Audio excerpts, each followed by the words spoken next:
to the Couch Potato Sports Show, your internet radio home for all sports news and talk. Join Sonny Clark, the hardest working man in sports radio, and the best co-host anyone can ask for, Cuervo. We cover it all from NFL, NBA, MLB, NHL, as well as indoor football and high school sports. So let's do this. Here's Sonny Clark.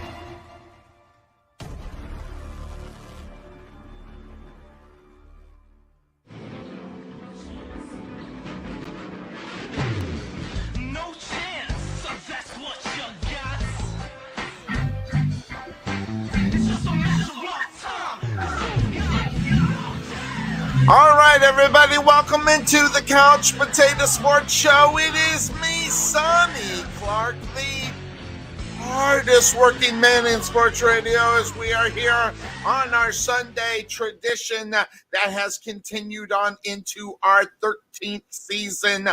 Guys, we are set. We're ready to rock and roll today.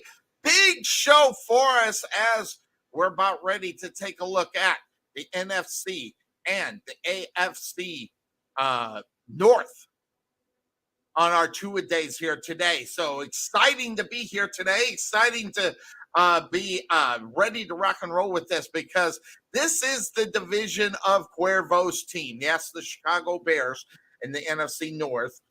So it'd be really interesting to see who and what he thinks is going to be the thing for his team this year. What does Cuervo think about the Chicago Bears? How is he going to think that he's going to be faring this year with his Chicago Bears? Now, that being said, of course, that's the name of the show. When we're looking at these divisions, there's a lot of things that are going to be taken into play, especially in AFC North. We got a lot of news coming out of the AFC North that we will be talking about. So hang out for that, because that's some big stuff. But what is on the program? Let me give you an idea. Guys, we are literally 4 days away. Monday, Tuesday, Wednesday, Thursday. 4 days away from the Saxy Mustangs taking the field on the Couch Potato Sports Show, as we'll be bringing you the play-by-play of this exciting, new venture for us here on the Couch Potato Sports Show.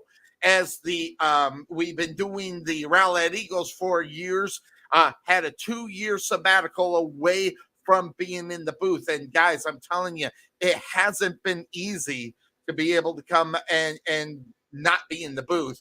But we are back there, and that starts on Thursday. Wednesday is the pregame show, and we'll obviously be playing the pregame show a half hour before we actually go on the air. This also, don't have to worry about any time restraints. We have as much time as we need right here up on the StreamYard pickup. So that is obviously something that is really big, because we had that 3-hour window years before. Now, going into overtime and everything, people don't have to call in. They can stay right here, especially now we're doing the video. So they could just sit there and listen via video, watch the video, look out for all the graphics that are going to be coming your way as far as the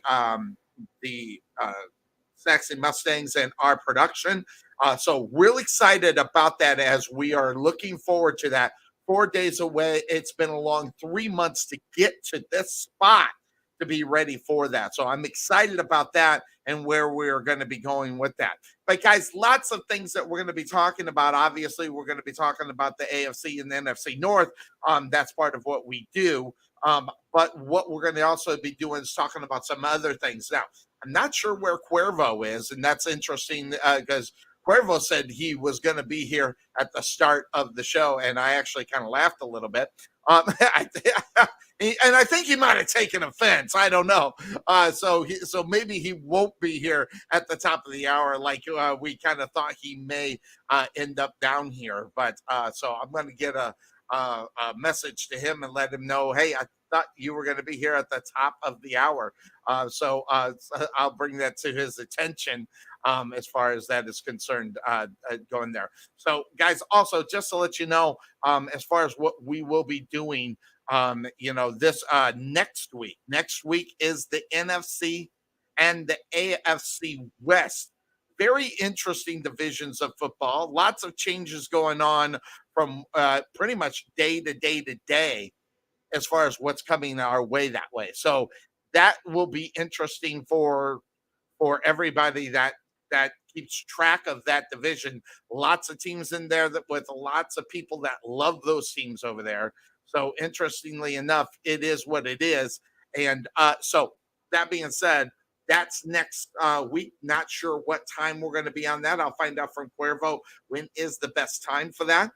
So we'll be ready to rock and roll. So what we're going to do just really quick is we're going to take a quick break here on the Couch Potato Sports Show. When we come back, there's some news that we're going to get to before we get to the actual divisions, the AFC and NFC North. So take a quick break. We'll be right back.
Welcome back into the Couch Potato Sports Show. It's me, Sonny Clark, the hardest working man in sports radio, right down there at the bottom. Welcome back into the show, Cuervo. Hopefully he'll be here soon. Waiting for his message to get back. But of course, we are all set and ready to go for the divisions. But of course, there's a lot of other things that I've been scoping, looking around on things that we're going to talk about here today. So let's pop up. Let's go right in here. I found this as an interesting graphic. All right, this is the top 10 win percentage all time versus the last 10 season. Okay, so all time, if you take a look at the Green Bay Packers, okay, wins against all time and since 2012, the Green Bay Packers, as far as their winning percentage, is up. Take a look at the Dallas Cowboys all time, 57%, but they've dropped a little bit within the last 12 years.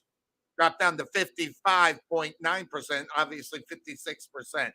The Patriots all time, this one was easy because take a look at the number. All time 53.3. Remember, there was a time when the Patriots actually kind of stunk. So where they're at 71.4 over the past 10 years makes perfect sense. Take a look at the Chicago Bears overall, 56.2, and makes the drop down for the last 12 years, 44.1%. What is that all about? Cuervo will probably have something to say about that. Now, the Ravens are a little bit unfair. All time, 56%. They move up to 57 since 12 years. They've only been in existence, not as anywhere, long. So it's a combination of Joe Flacco actually winning football games, getting into the playoffs many years in a row before they kind of fell off a little bit. And then now with Lamar Jackson, where they are, really interesting. How all that is going to play out is really kind of interesting as well. So I'm going to actually send over the I thought I did send over the link, so I'll put the link in there. So maybe we'll get Cuervo in here. Dolphins all time. Watch the drop for the last 12 years. 55.3% overall, down to 47.2 the last 12 years. the Minnesota Vikings. This one's interesting. 54.4%, team we're going to talk about here today, up to 54.7. All right, is that a 6? I can't tell. That's weird, these numbers. I can't tell if it's 56. It's probably 6. Chiefs, yeah, it is 6. That 6 is really weird because it looks like a 5, but it's actually 6. So they're on the way up at 64% or 54%. Yeah, those 5s are weird compared to those 6s. Wow. So they are 5s. But you see the difference in 10 years where teams are. How about the Pittsburgh Steelers? 53% up to 62%. So interesting slate. I saw this. Of course, it's all over on the NFL page. But what is that saying about where teams are going here in the next 10 years? The one, obviously, that comes to mind here is the Dallas Cowboys, quote unquote, America's team compared to the Pittsburgh Steelers. Steelers have more Super Bowls than the Cowboys. The Steelers seem to be on the upswing, even though right now they got a situation at the quarterback position. Where are they going to go here in the next few years will be very interesting. The Dallas Cowboys, where are they going to go with Dak Prescott? Where are they going to go with this so-called defense that is really good? By the way, as far as the NFL was concerned, the news that is happening out there in the games that were played, some interesting stuff. If you are a believer in preseason football, Matt Patricia takes over as the offensive play caller. Now, guys, there's been also rumors that there's going to be some other things with that, because I'm not sure where all this is happening. Depending on who is doing what for them, Joe Judge, kind of off to the side, seems to be having, I don't know if he's having problems there, why everybody seems to not be able to be on the same page when you talk about the Patriots. My understanding on some of the readings that I have been keeping track of, as far as reading and keeping track of it, that Joe Judge will be a part of the play calling along with Matt Patricia. But I don't know, me personally, how, if I'm involved with that, how that makes me feel. As a guy that is supposed to be calling, supposedly the offensive coordinator, that being Joe Judge, then you got Matt Patricia doing what he is doing, then you have to ask yourself the question, how much of this are they going to be able to take? How much will Joe Judge's ego not be in the way?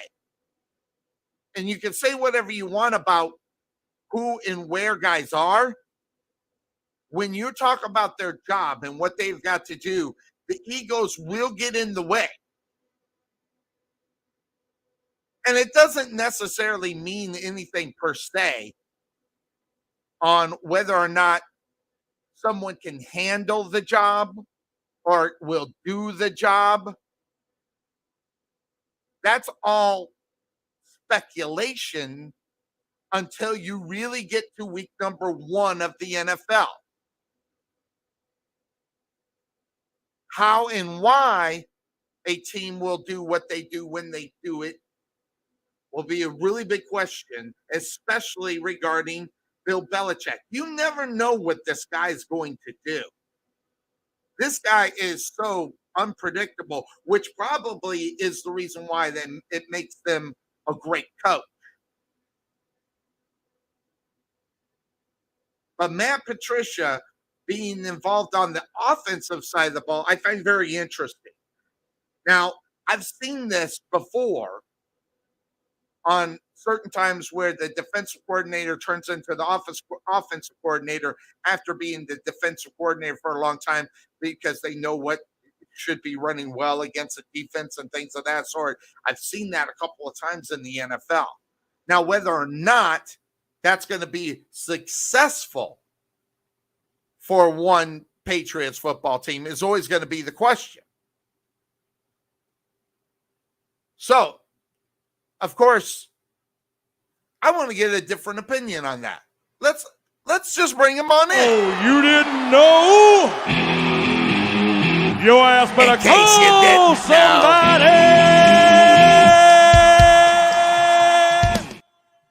Cuervo on a Sunday morning and having a Sunday morning break and fashionably early today and supporting the teams that we're going to be talking about today. He is in the black or the blue and the orange of the navy blue and orange.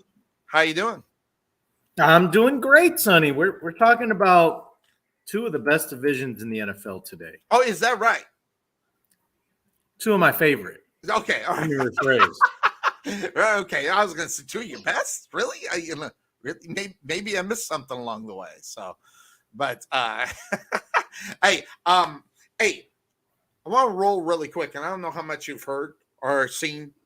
Matt Patricia supposedly running the offense. Joe Judge, I don't know what he is doing as far as the situation with Bill Belichick. So when you're seeing Joe Judge, we all know who Joe Judge, that was the former head coach of the New York Giants. They grabbed him up, and the idea was for him to be the offensive coordinator. Now, Cuervo, we got Matt Patricia calling plays. So, I mean, I guess there's a difference between an offensive coordinator and a guy that calls plays. I don't know. Because when you say you got more than one quarterback, you mean so you have zero? Do you think that applies when it comes to the offensive play calling? When it comes to the offensive play calling, I mean, I guess it depends on what your plan is. Like, what are you doing with more than one quarterback? I mean, there's only so much you can do, right, with a second quarterback. So how do you think that does that kind of move into the same thinking on the offensive side of the ball when you're on play calling? When you got two play callers, do you have any? I mean, so I don't know. Well, I think when it comes to New England, there's no question that the guy over there is Mac Jones. Unless he just wakes up one day and he completely forgot how to play the position, it's his to lose. So I'm not entirely sure what we're talking about here. Well, we're talking about what, in case you didn't know. Right now, Joe Judge is supposedly the offensive coordinator, and Matt Patricia is actually calling the plays. Now, I don't know if they're just doing that in this preseason, how it's working or whatever the case may be. But my thinking, if you got two offensive coordinators, do you have really any? I kind of run it with. Now I understand. Okay. The answer is no, you don't. No, you don't. Because it's almost, you can't have more than one signal call play. I mean, you can have a consultant, right? Because a lot of teams do the whole he's our offensive consultant. To me, I think it's just a job title, and you're just giving somebody a job. It's just like in any other company where it's not an official job title, right? But you just want the guy around for his knowledge, or you want him around for his. Yeah, but we're talking about Joe Judge, really. I mean, or on the other side, Matt Patricia. I mean, that's who we're talking about here, and really, Yeah, well, here. Yeah, but when you're here's looking the reality, at what's son. going on as far as this season is concerned, Cuervo. I mean, going into probably obviously the division AFC East, right? I mean, normally, obviously handled by the Patriots the last 2 years. It has been the Buffalo Bills. If you're going to try to get back in there, don't you think that there should be some sort of semblance on what is going on the offensive side of the ball? Whether it be the play callers or some kind of organization. It seems like it's out of organization is what it is, which that doesn't really that really doesn't, say, that's not Bill Belichick. He's always seemed to have everything under control. So it seems weird. Well, you know what it really does is it really speaks to a lot about how much Josh McDaniels meant to that offense in New England. Because it's almost like they need two guys to replace one, because that's how savvy he was with that offense. That's how well he knew every player on that offense. And now I think Belichick is realizing, like, oh crap, I never realized how good I had it with McDaniels just running the offense. Go do your thing. He never had to worry about that.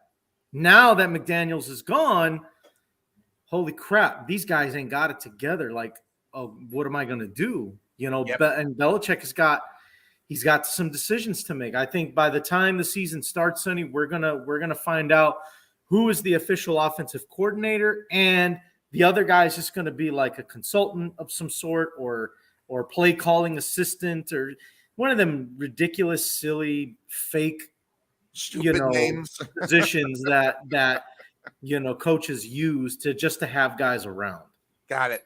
So, and more in the fact, if it doesn't work with Matt Patricia as the offensive coordinator, they can always throw him back as the defense coordinator, and then that's back to what he's kind of used to. So I was just kind of keeping track of it and watching it, and I hearing the stories this week unfold. I thought that was one of the interesting stories. Now, granted, there's a lot of interesting stories going on this week, and a lot of them happen to be right there in the AFC or NFC North, which we're talking about here. Yes. And looking 9-8. Hey there, Todd. How you doing? Good to see Todd and Patricia. Patricia, it does. It seems like it's a joke a little bit. It's kind of like like they say when you take a pick that it's a sexy pick. Maybe this is a sexy thing that they're trying to do, but. It will be interesting to see during the regular season how well the Patriots are able to score, at least on the offensive side of the ball. So I think that's going to be interesting moving up there. So that being said, of course, that's the name of the show. We got a lot to talk about, even outside of what we're doing today. So we're going to hit right into what we're going to do. So the question is, Cuervo, do we start in the AFC or the NFC? As far as the divisions that we're going to talk about here, I'm going to give you the opportunity to pick because I'm ready to go. I'm ready to go too. The saying is save the best for last. So with that being said, let's go ahead and start with the AFC. AFC. Now, granted, if those that don't know how we do this, we start with the team I think is going to finish last within the division, and then we move up. And oh wow, you know what? I got so much stuff on my desk because I'm getting ready for football. I almost forgot the old trusty write it on down thing there. So I'm all set and ready to go. So all right. That being said, this year's going to be really interesting in the AFC North. Why? Because we get Lamar Jackson back with no injuries, right? So that's interesting. You have the Bengals who make it to the Super Bowl, amazingly enough. You got the Pittsburgh Steelers with a new quarterback. But what do we still have? There is a consistent in the AFC North, and that is with one football team that just can't seem to get out of their own way.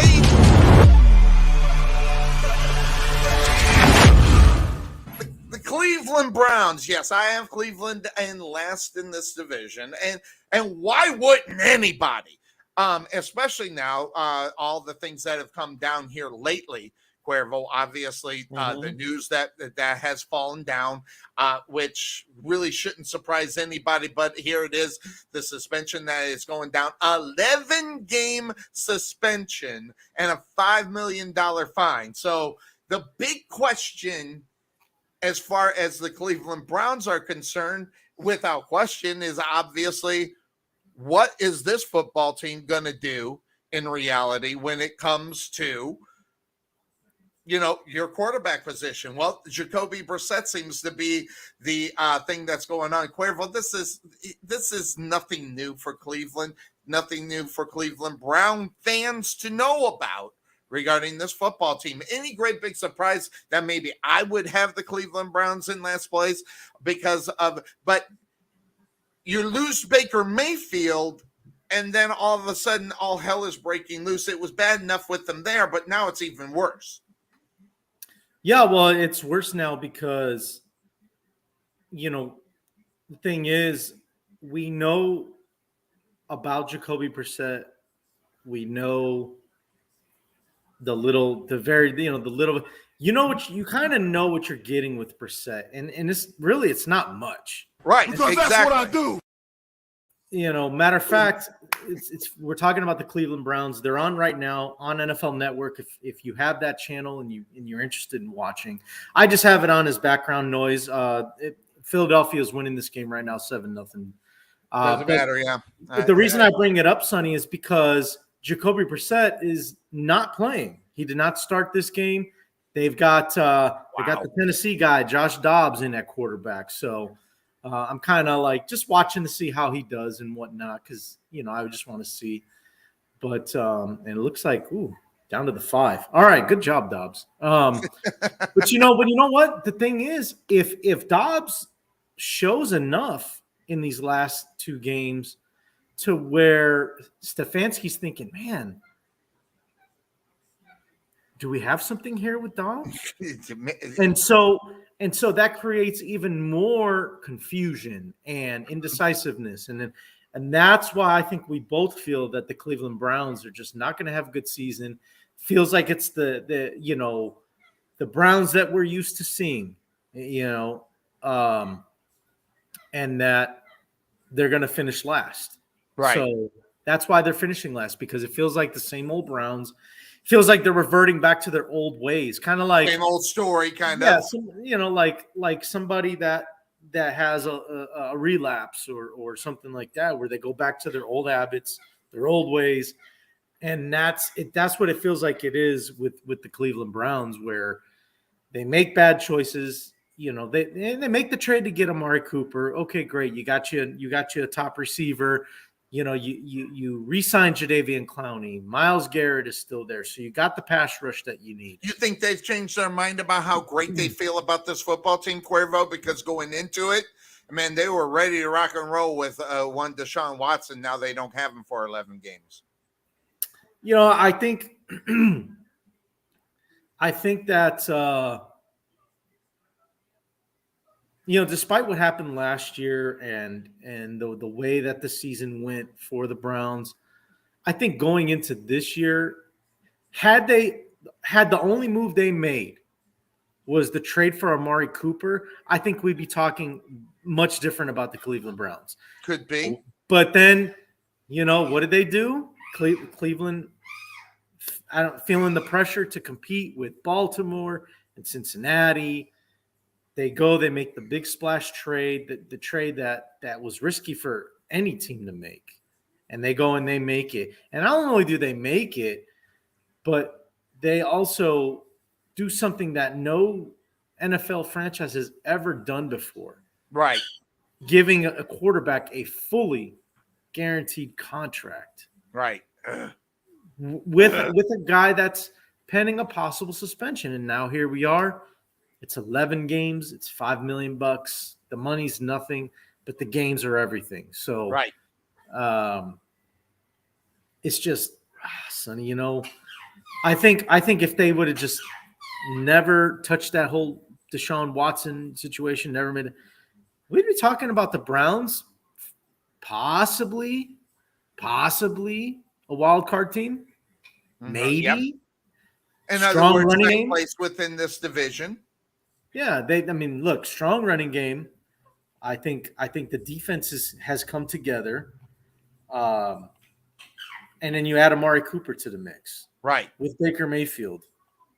I think that, to me, that spells possible playoff team. Well, it could have, but then they got to make a decision come week 11.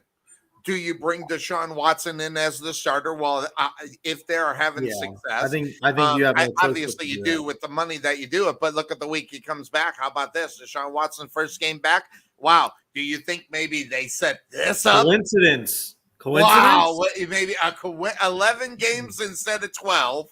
And maybe bring him back. The NFL always doing what they do best, which is create controversy, create news, create, whatever's going to happen in the NFL. I mean, that's ratings driven, Sonny. Big time. That decision was so it's an extra week off for Watson. I'm assuming Cleveland's bye week is week 12, and that's why, it's a week 13 game. He comes back.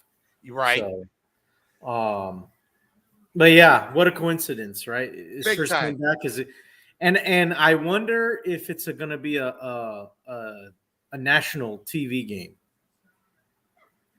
I wonder how much interest it would draw. I guess maybe that's the big question. How much would that draw? Will it draw? And that will be interesting to see how they do the rest of the season and then going into next year regarding the Cleveland Browns with a Deshaun-driven quarterback, right?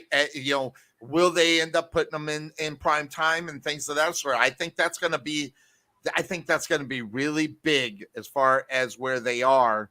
And I, good, bad, or indifferent, it is just one of those things where you take a look at a football team and see if they can sustain that kind of thing as far as prime time, or, whether or not they're going to get the big push, at certain times. So, right. I don't know. I look at this as a complete and utter disaster about ready to happen, because that's just me. I'm a pessimist at best. And what will happen when he is on the actual field? What will be the reaction of the women? Well, we've seen the reaction in Jacksonville, right, Cuervo? I don't know if you saw the video of the Jacksonville Jaguar fans, going down Cleveland's throat. So, it was just one of those things where you went, really? Yeah. So yeah, exactly. It'll be interesting to see what they put on during prime time, or if they're going to be able. But it's right now. It's all about Jacoby Brissett. It's all about But what that does, though, Cuervo, Nick Chubb now has got the big pressure. Not just anything, Cuervo. Now, I don't know, and I'm going to ask you, is Kareem Hunt still on this football team? Because I know he was having a big old problem with this contract and everything else. Mm-hmm. I don't know what ended up happening with that. Do you know what happened with it? He's just holding out. Just holding out right now. Yeah, he's just holding out. So, so that puts more pressure on Nick Chubb to stay healthy. Right. I mean, so I'm not sure how much he's actually playing in these preseason games. I don't know if I put him in there at all, except maybe the last one to give him a couple reps to get ready for the NFL week number 1. But right now, because if you don't have the backup of Kareem Hunt, that's going to be horrible for you. Yeah, he's. Opening drive for Cleveland, I didn't see him in the game. So good idea. Yeah. So interestingly enough, I just right now it's a franchise that is in disarray, and there's nothing in the future that says, man, this is going to be good, except if you want to live and die by week 11. If you're the Cleveland Browns and I would love to hear what Obi has to say about this. I got the invites out to Obi as well as Bryce, because we're going to be talking about his team here within this division. But as of right now, when you don't have much to hang on when you are looking at the Cleveland Browns. Baker Mayfield obviously gone, makes a big thing as far as that is concerned. How much that is overshadowing everything that is going on as far as this football team is concerned. So, by the way, what did you think of the punishment? Is this just? Is it right? What do you think? Well, I know you and I have talked about it a couple times, and it's still. I think you've convinced me that I have to wonder what exactly was last year about then? Mm-hmm. If you made him sit out the whole season, what do we call that? Do we call that, hey, we're just not going to let you play because you're pending investigation? I mean, I don't understand it. I do. I do. This, and this, by the way, is Deshaun Watson's fault. Not because he got in trouble in the first place. Okay, that's done and over with. It's because he didn't take care of these women and get that thing taken. If he would have paid off those women a lot faster, a long time ago, we wouldn't be talking about this, Cuervo. And instead, and I think that's what the deal was. I think the Roger Goodell, the Houston Texans, and Deshaun Watson all got in a video conference, said, listen, this is how we're gonna do it. You're gonna get paid for you to sit basically on the bench, but you need to take care of business and be ready to go for next week. So why? So they can brush it underneath the rug and it's all done.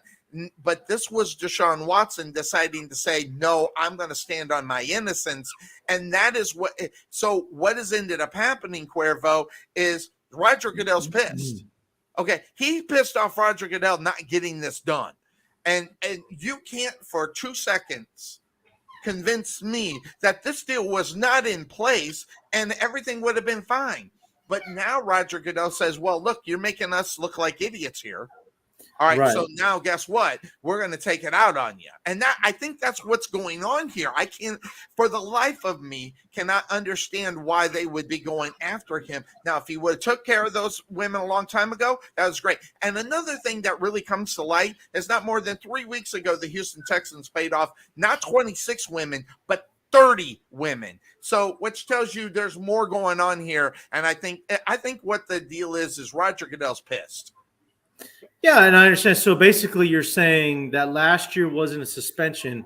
It was more of an opportunity for Deshaun to be an adult, handle the situation, do it at his level, right? Do it at his level, give him the opportunity. And if you don't do it, then it's number one, it's going to get uglier publicly. And number two, you're going to get suspended next year again. You're not going to play more games. Yep. So if that's the case, then you know what? Do I think the suspension was proper? No, I don't. I don't either. And I think it should be more.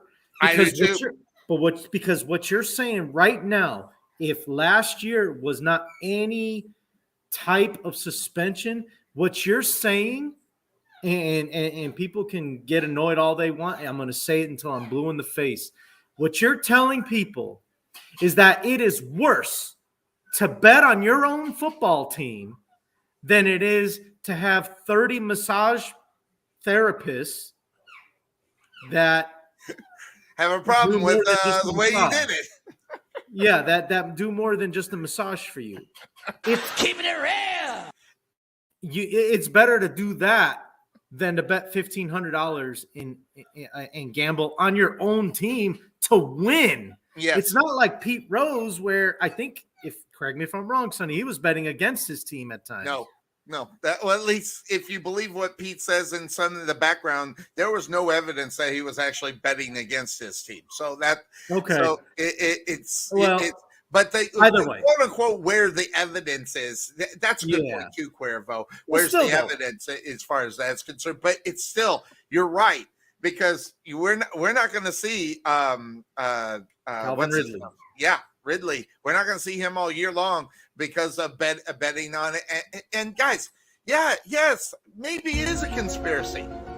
Yes, maybe I brought this in, but I'm telling you, the way that it's working out right now, Cuervo, okay, it's not unheard of. It's not like the NFL hasn't done any backdoor deals before and got caught doing it.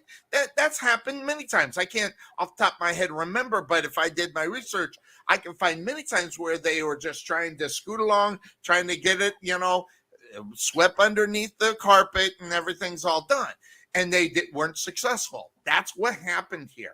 And this has nothing to do with anything except for he should have took care of that a long time ago. And Roger Goodell said, we ain't playing that. And one of these days, this is going to come out. And I'm going to be able to. I told you so. I told. I'm telling you right now, I'm going to be able to say I told you so on this whole thing. And I can't wait for it to come out so I can vindicate myself. I might be dead and gone by the time that happens. But and real quick, I'm just going to make this comment real quick, Sonny. For those who don't know, I'm not gonna go into detail. But for those that think Sonny might be crazy when he says he knows, listen, he worked for a football league. It wasn't the NFL. Nope. But it was a football league similar to how the NFL does business. It's just at a smaller scale. So he knows the ins and the outs. He knows how these people think, how they operate, how they conduct business. So when Sonny says, eventually I'm going to say, I told you so, you might want to believe him a little bit. Just throwing that out there. But really, right now, we could talk about players and everything, but the problem with that, and because we will talk about players on these other teams, don't get, we got a lot to talk about. But I'm going to tell you right now, you can't even talk about players. You just mentioned off a bunch, Myles Garrett, all these guys that you just mentioned. We're not even giving credence because of why the front office of this football team has its and really, I think guys right now in reality that are playing on that team know they're just playing for a paycheck, not for a shot at anything, whether it's the playoffs or maybe even a shot at making the Super Bowl. Yeah, it's sad because I think it'd have been cool to see the Cleveland Browns, back in the playoffs, fighting for the AFC championship. I do too. And I would have liked to see it with Baker Mayfield. Yeah. I really would have. I mean, and listen, I'm not saying Baker Mayfield is a great quarterback. I mean, geez, if I said that, I'd be an idiot. But when was the last time any quarterback took that team to any kind of success? Regardless if you think it was him making the success or not is irrelevant, especially when it comes to the Cleveland Browns organization. Yeah, so Baker Mayfield may not be a great quarterback, but he was a great quarterback for the Cleveland Browns. Absolutely. So it's like that puzzle piece of Baker Mayfield fit perfectly in that Browns puzzle.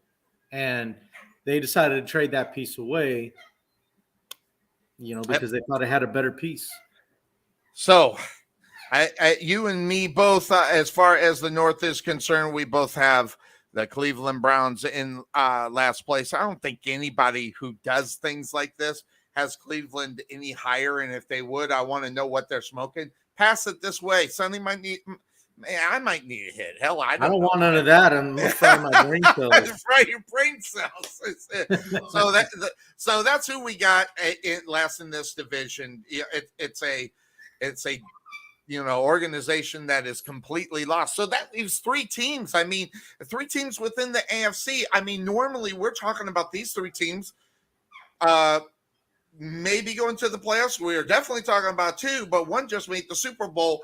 That we're normally talking about the Steelers and the Ravens, but now with what's happening with the Bengals, they're in the discussion as far as, maybe making another trip to the Super Bowl. So it leaves three other teams maybe that are not. I don't know.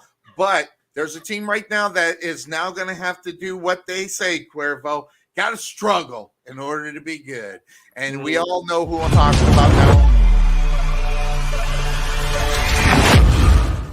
The Pittsburgh Steelers normally are a football team that is going to be trying and vying to get into the playoffs, and now they're going to have to really, really do it. As that whole situation is now turned around. No Ben Roethlisberger, no more. So now they turn to who? Mitchell Trubisky, or are they going to go with that rookie quarterback? And some people, and I've said it on this show, Cuervo, what's the difference? I think there's a difference, Cuervo. I really do. And it's not because I like Mitchell Trubisky. Okay, but Mitchell Trubisky played for your Chicago Bears, and this is what I'm going to say about him. Okay, Mitchell Trubisky is not necessarily a bad quarterback per se.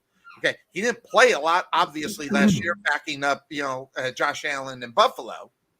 But this guy has got experience going up against, slobber knocker teams. Okay, you don't go up against the Green Bay Packers without getting a black eye. Okay, you don't go up against the Green Bay Packers, and just no. You got to know your stuff. The Minnesota Vikings are getting better in football. Okay, so this is a guy that has some experience with slobber knocker football, right within the division. In reality, in the AFC North is almost like mirror to the NFC to the NFC North, with battles each and every week within their own division. And that's when I look at it and I say Mitchell Trubisky has to start. If there's any question about this rookie starting, they really are just pumping up and giving somebody something to talk about, because with anybody within this organization, Cuervo, doesn't think that Mitchell Trubisky is going to start week number 1. It is just to put headlines out, because I don't think they're even taking themselves seriously. Yeah. Yeah, and don't forget, Mitch Trubisky has played. You talked about experience. He's played in 2 playoff games. He has started in 2 playoff games. Now, granted, they went 0-2. That's irrelevant, though. The point is, he's got experience, playoff experience. He knows what a winning team looks like. Nagy's first year in Chicago. So he's been on a team where they've had success, and then he's been on teams where that wasn't so successful. So, he got a little bit of everything. He was a backup to a team that really should have been in the Super Bowl last year. Yeah. So. Yeah, exactly. So I don't see how Trubisky doesn't start week 1 for the Pittsburgh Steelers. Yeah, and it has to be that. Now you got Najee Harris. Obviously, and I remember Bryce talking about Najee Harris, and believe me, I think Najee Harris has the talent to do what he's going to do. But I think right now, I don't know if they're getting everything that they really should out of a Najee Harris. I don't know. Maybe I'm overestimating what he should be able to do. But now, with the situation with no Ben Roethlisberger, there's going to be more expectations on top of Najee Harris to have even a bigger season. Yeah, I think the Steelers got to be careful to not lean on Harris too much, though. Right. Because I think, it's bad enough that the average running back, I think their career is 5 years, I think. Running backs are 4.5 years. Yes, sir. 4.5 years. Okay, so if you really want this guy to, at least play through his rookie contract, I don't think he needs 500 touches in a season. That's just crazy, right? So, they're just going to have to remember that, they drafted George Pickens, to help with the wide receiving core. They already got Deontay Johnson and Claypool. So, they've got receivers that Mitch can throw to. The biggest thing, though, is the signings of James Daniels, who came from Chicago, and Mason Cole at the offensive line. Right. That is going to be the biggest thing about the Pittsburgh Steelers this year. And can that offensive line hold up for Mitch and for Harris to run through, and make some plays? I think when I look at it, because I love what's going on in Pittsburgh, okay? Well, they had 4 coaches through their history. Okay, they're still getting it with their head coach today. Now, growing pains that are going to probably happen. Right there, right now the Steelers got 3 guys battling out for the starting. I don't know. I'm so tired. And I've seen it all day long, Cuervo, because looking for obviously things to talk about are stats in preseason games. I think they're useless as a turd in a swimming pool. I don't care what Mitchell Trubisky did. I don't care what Rudolph did in a playoff game. I've seen him play regular season. Okay. So, when you're playing preseason football and you get great stats, And then all the talk starts coming out. Well, will Rudolph actually start? So there's so many things that Pittsburgh does not need to be out in the media right now. I think what they need to do come Monday morning is walk right out and say Mitchell Trubisky is going to start for this football team. And I think they're dropping the ball if they don't, if they're just leaving it open for more people to talk about whether or not it's going to happen. But really, in reality, when I'm looking at this thing, I'm looking at where's their defense going to, because really in reality, their defense is going to have to carry this football team. And I don't know if they have it in order to do. I mean, they've got some great names, obviously. We'll be talking about it in a second. But the defensive side of the ball is going to be expected to carry a portion of the offense's weight. And I don't know if that's fair to them or not, but I think that's just what's going to end up happening. Yeah. Yeah, I mean, I think here in the next few days or so, it's going to be a little more clear who's going to be starting for these teams. Because next weekend is the last preseason, and then you got about a week and a half before the season starts. So we're coming up on about 2 weeks or so before everything's going to be table slapped on who's starting. Yes. And all that stuff. And so, I think like Todd just mentioned, you haven't seen Drew Lock because he caught COVID again. So, right.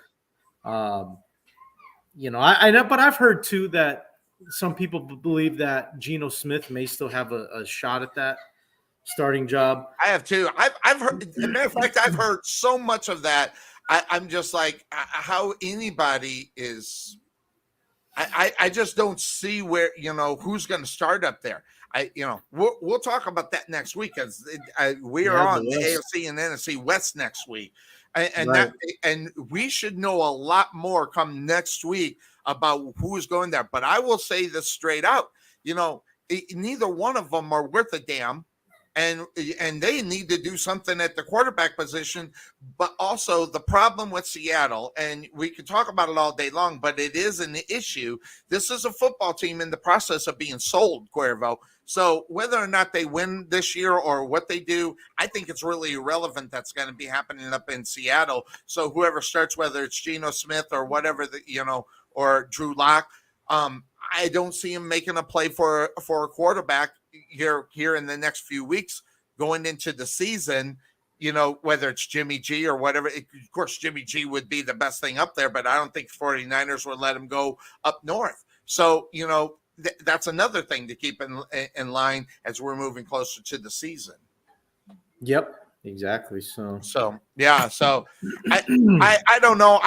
There's just something on top of this whole situation regarding Pittsburgh and what's going on. I don't know. This is going to be a good year of coaching if they have a good season, because the only way I think they're going to have success is going to be because of they're calling the right plays at the right time, doing what teams do in order what needs to be won to win a game, which means coaches are going to have to put themselves in that position in order for them to win. I don't know if they're going to be able to carry that weight, but can you imagine the Pittsburgh Steelers making the playoffs? I don't see it. I have them in third within this division. Cuervo, where do you have the Pittsburgh Steelers? Yeah, I've also got them in third, Sonny. I just think that, this is a transition year for the Steelers overall. Yep. Obviously, with Ben Roethlisberger retiring, that's the transition that the Steelers are making as a organization is who's going to be the next quarterback of the future, and who's going to be the next Ben Roethlisberger? Who's going to be the next Terry Bradshaw? All these guys. So they got to continue the tradition, but it's with a clean slate, and whether or not that ends up happening, I don't know. But, you're talking about a team last year that scored 20 points a game. I don't think you can expect that in reality. As far as this team is concerned, they're going to slide up under 20 points a game. But where the defense is giving up 23 points a game, that's going to be a problem. It's going to be all around. And you lose 230 yards. What do I always say, Cuervo? In between 225 and 250 and 2 touchdowns, you're going to lose that as well. So, but I will tell you, normally I don't talk about preseason games, but for the Pittsburgh Steelers, I think next week's preseason game against the Detroit Lions is going to be big for them in reality, because they start off, because it's going to be a slobber knocker, right within the 2 divisions. And the Lions aren't going to even quit on a preseason game. They start week number 1 with Cincinnati, and then they follow it up with the New England Patriots. So this is a football team that needs to have success, and they need to have it somewhat quickly if they're actually going to make a run for it. Yeah. No, I think you're right. I think setting the tone. Yeah, setting the tone. That's a great way of saying it, Cuervo. Yeah, they got to set the tone for themselves, Sonny. So, my philosophy on preseason is it doesn't count. The games don't count, but the games matter. Oh, so like your Bears getting a win yesterday over my Jacksonville Jaguars. That was pretty big. Oh wait, did they? No, they played Seattle. Who? Wait, someone who played my team yesterday. That was the Steelers. Oh, the Steelers played them. They beat them. So there you go. But like the Bear, the Bears next. Bears got a victory, 27-11. Did you watch that game, by the way? Yeah. Wife and I went out and we grabbed some wings and beer and had a good time. There you go. So. Yeah, it was nice to see these guys, to kind of see who's going to be up and coming on the roster. It wasn't even about the fact that they won. I'm like, okay, cool, they won, but I want to see who are the standout guys so far. Who are the guys that are really making an effort, and who's making plays. Right. Making plays. Who's making plays? Who's making plays? Yep, and that's what it's going to boil down to. So that's where we got Pittsburgh. Again, I would love. I sent the invite to Bryce. He's doing all of his thing. Hopefully we get him back week 1, September 11th. I sent him a message. I don't think these guys are missing week 1. No, I don't think he's missing week 1 either. No way. So we'll have a full house that day, Sunday. I think I hope so. I'm looking forward to it. So, all right. That being said, of course, that's the name of the show. That takes us to the team that I think is going to be in second within this division. And when you got Baltimore and then obviously a team that went to the Super Bowl, and then the main thing is what is going to be different this year for the Cincinnati Bengals in order to try to get back to the Super Bowl, and what's going to be different for the Baltimore Ravens when they're going to move, at least try to make the playoffs. But I think the differences from last year to this year is obviously one had a quarterback all season and the other didn't. So that just makes you wonder how you think the one that's going to come back compared to one that made the Super Bowl is going to fare. And I just don't see how even coming off the injury is going to be good. So when I looked at second place, I mean, this one's not an easy pick. I mean, because there's lots to talk about, but I hate to be so one-sided. Okay, Cuervo, because the defense for the Baltimore Ravens is going to be good this year. I believe they're going to be really good. But when I look at what's going to happen, will Lamar Jackson be 100%? That's got to be a question. You can say whatever you want. Oh, he's going to be 100% healthy. Do we really know that? That's the huge thing. And then the fact they did not address probably the second most important position on the field for them, not for any other football team, Cuervo, but for them. They did not go get a wide receiver, and this really hurts this football team. And by the way, there were wide receivers to be gotten, by the way. So the fact that they didn't go after it, they look at their tight end position and they decide, yeah, that's good enough. That's not going to be good enough in this division of football. And if you No. don't watch it and the Pittsburgh Steelers catch fire, you're going to be battling for second place within this division if you don't, first of all, have 100% Lamar Jackson, and second of all, have some type of success in the passing game. And right now, Cuervo, they don't have a real passing game to really talk about in reality. So what are they going to do? I think they're going to depend too much on Lamar Jackson to make plays. And it's the same scenario when we talk about running quarterbacks. He's going to get hurt. We're not going to see him. And bingo, bango, bongo. They could even slide to third in this division. Now, I've read many places that have the Baltimore Ravens winning this division. So, so I know I may not be right nor wrong or whatever the case may be. But when I'm looking at this Baltimore Ravens team, and with the coaches on the hot seat too, so you can say whatever you want. Okay, when a coach is on a hot seat, they coach maybe differently. Now, I don't know. Jim Harbaugh has had his job saved so many times by Lamar Jackson.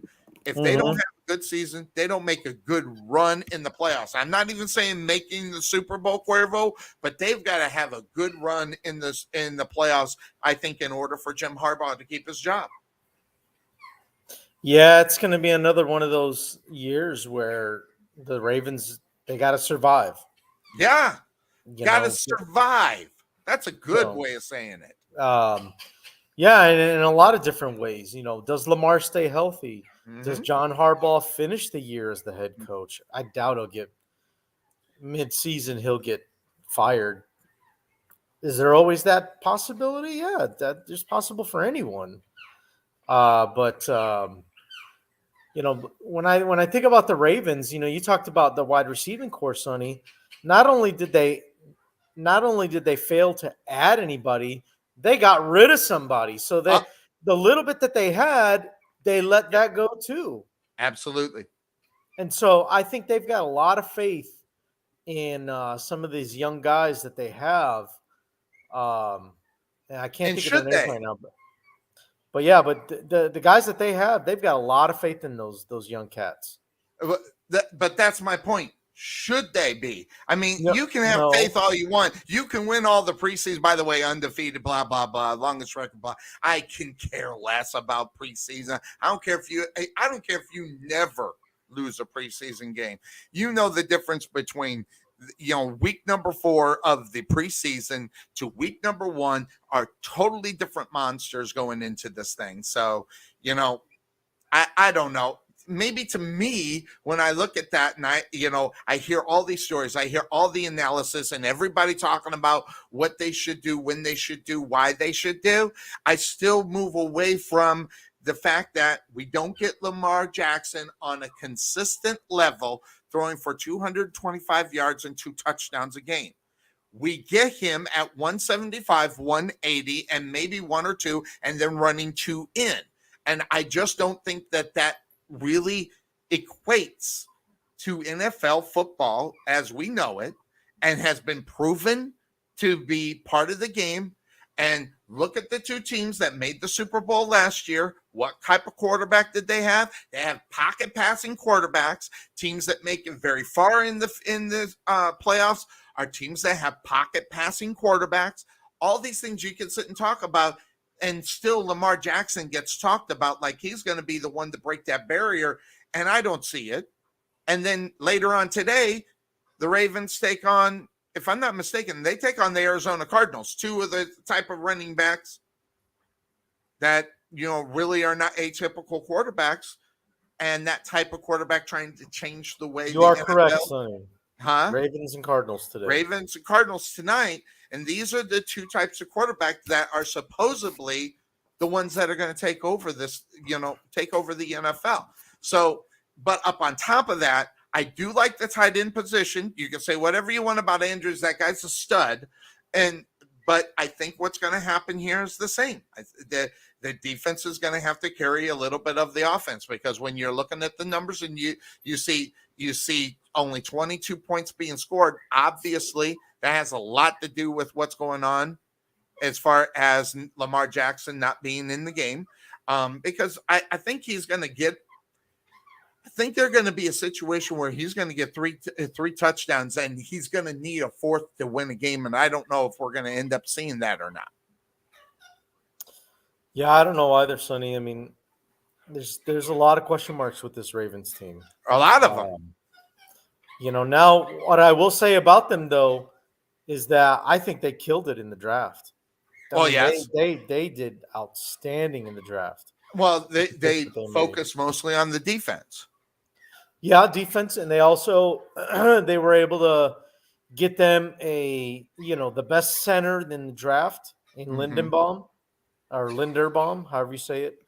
And so I think that was huge for them. And it's these guys on defense. If they can be the guys that they were in college, oh boy, watch out. Yeah, exactly. and whether or not they'll make it, we always talk about where they're going to be as far as college is concerned.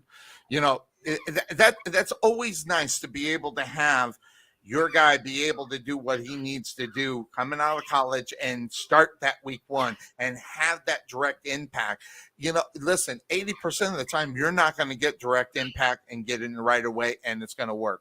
It just doesn't happen that way. That's why I'm never really so charged on rookies. I mean, there's only so many Jamar Chases, right? So whether or not that they can adapt, and that comes from coaching, Cuervo. Coaching has to get them to be ready to adapt to the NFL game, not to preseason games, but NFL week number one. Balls to the wall. Digging into the dirt and getting ready to play NFL football. It's so totally different than what probably some of these young cats are used to, unless they're coming out of Alabama. Right, Cuervo, or LSU, who are kind of NFL ready and NFL bound, and have a shot of making some plays. Chase came from LSU, so no surprise that he had such a good year.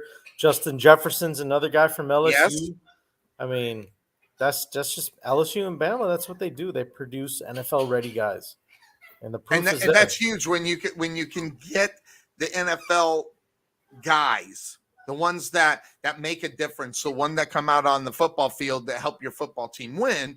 You see the Cincinnati Bengals go into the Super Bowl. Obviously, with me picking the Baltimore Ravens to come second in this division, obviously I have the Bengals in first place. So I'm going to ask you. I know you've looked this team over. I know you have had something. Where do you think they'll end up? I mean, do you have to put an asterisk next to the Baltimore Ravens if they're going to win the division?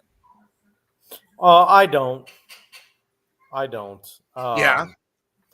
When it comes, I know we're going to get to Cincinnati in a minute but it's one of those things where even though they made the Super Bowl, they looked at weaknesses that they had and they addressed them. Yeah. Now, the only thing they didn't do was they let their tight end go, Uzama, and I don't think they they might have drafted somebody. But they did. They got one. I forgot who it is. When we get to that, I think they're weak at tight end, though.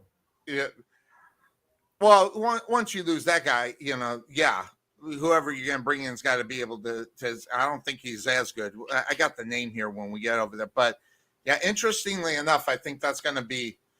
Yeah, so you got Baltimore in second. So our orders are the same. Because I'm going to tell you right now, I've read so many places, Cuervo, that have Baltimore win this division. I don't see how. I don't see where it is. And just like you just said, now that also being said, when you look at Baltimore and what they've got as far as their schedule, Cuervo. Their schedule starts off fairly easy for them. They get the Jets. They get Miami. Those should be wins. If you're going to be a good football team, you got to beat the Jets and you got to beat Miami. The first one that they really run into, and some people think that Baltimore should win, is the New England Patriots. But then they get into the meat of their schedule with Buffalo, Okay, and then Cincinnati again, or well, not again, but they're going to get them the first time. Then they get a little reprieve. They are going to get the Giants. They're going to get the Browns, but then they follow it up with Tampa Bay. So there's some teams in here. New Orleans, will they be good? I don't know. Carolina, and then Jacksonville. They got a 3-week run in November that they better go 3-0, because they're going to hit it with Denver. How's Denver going to be? We don't know. But Pittsburgh again, Cleveland, and then ending with Atlanta. So, I'm not going to say they got a brutal schedule. There's some games on there. If they are as good as everybody's talking about, they should go 12 and 5. But I just don't see them go 12 and 5. And then you have the injury situation with Lamar Jackson. And then also, got to keep some of those defensive players healthy too, because you don't want to lose any of the key players on the defensive side of the ball.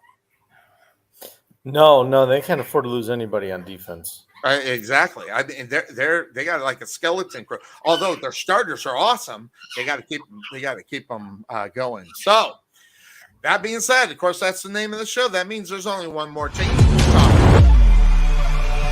And yes, the Cincinnati making and doing what they did last year to make it to the Super Bowl.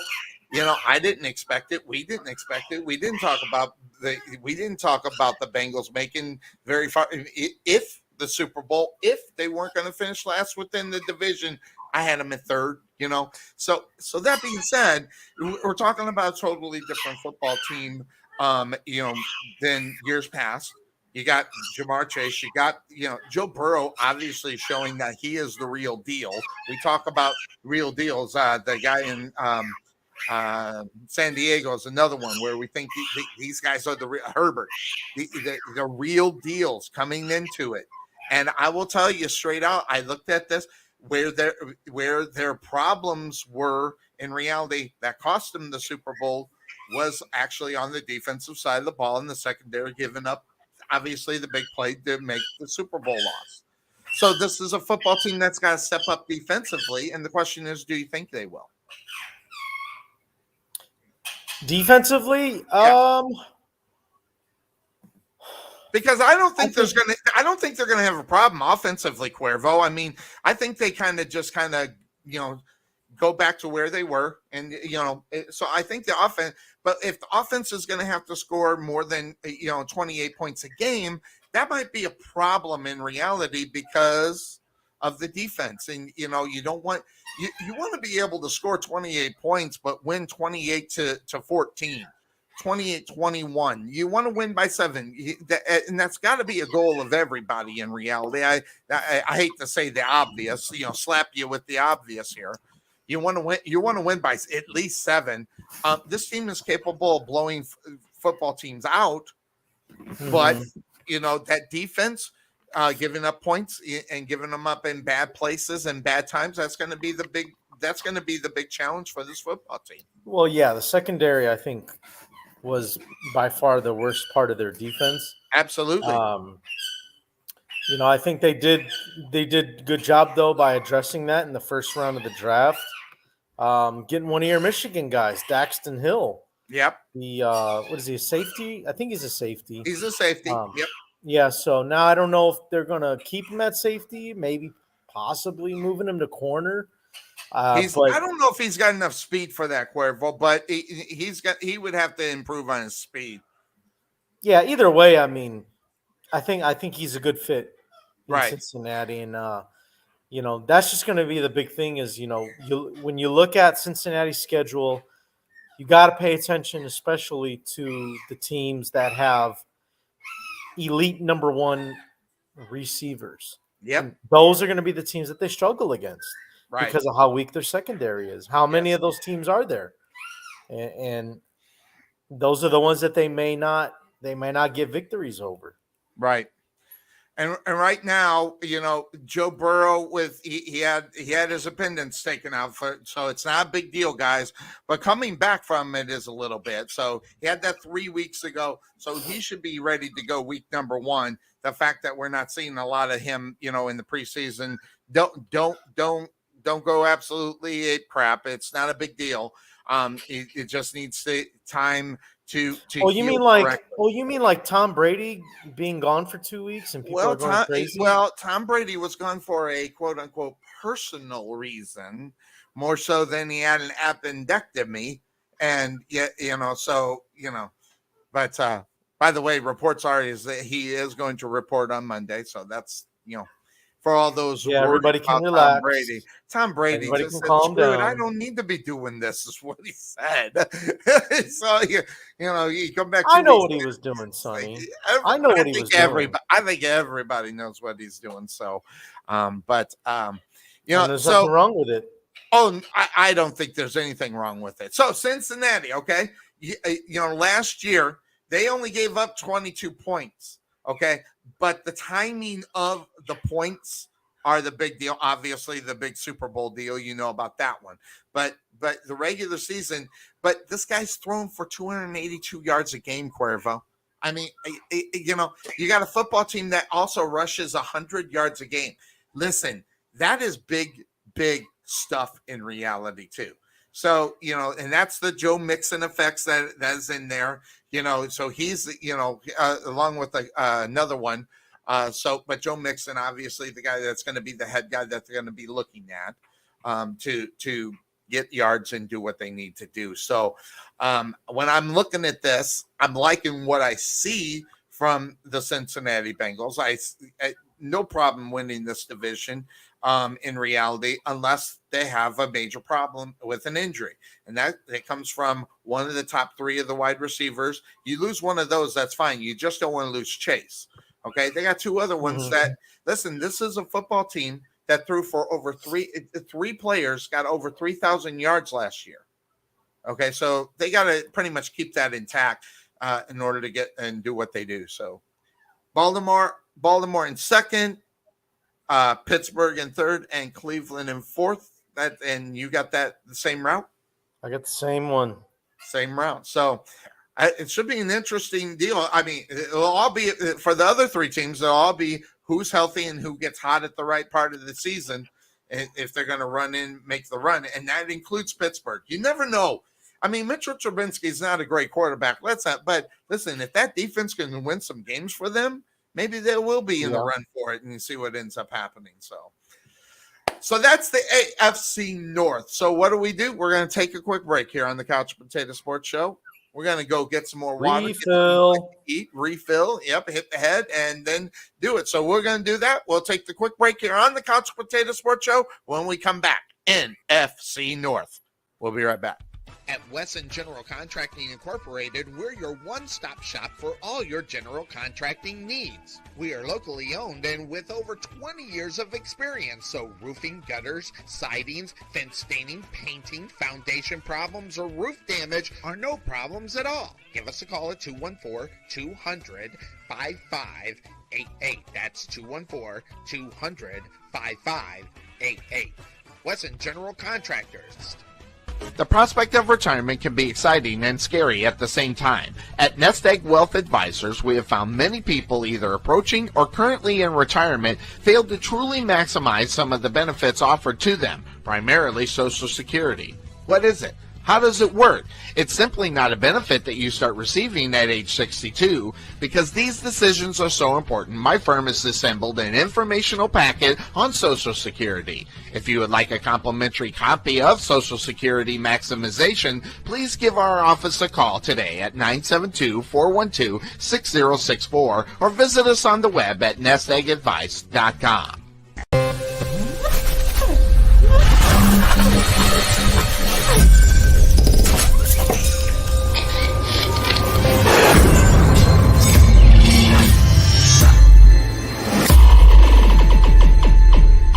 At the Jerry Bullet Training Center, we are a motivated team of coaches with the mindset of helping you achieve and reach your highest goals. Having developed and trained over 100 Division I athletes as well as Division II athletes, even professional athletes, the Bullet team definitely has the knowledge and mindset to take you to the next level. Check out our new 22,000 square foot facility and 3,000 square foot weight room, along with 4,500 square feet of outdoor turf and covered training area, along with football and soccer field. Contact Melvin Bullitt at 214-326-7853 or visit their facility just outside of Waterview at 8900 Princeton Road in Rowlett.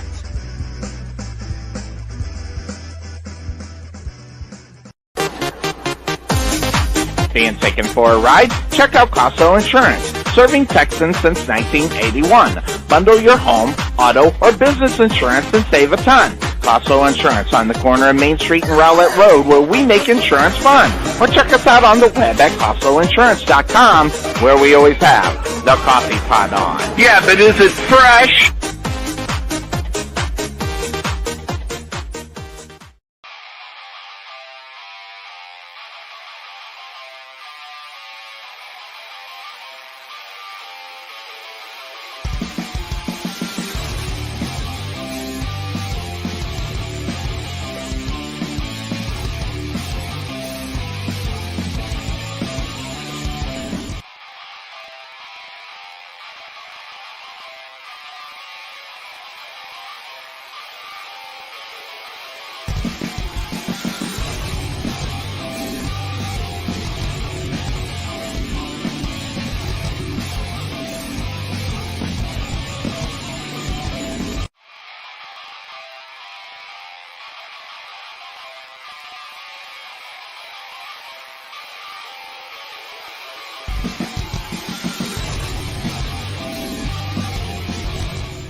There is nothing that beats good home-cooked barbecue.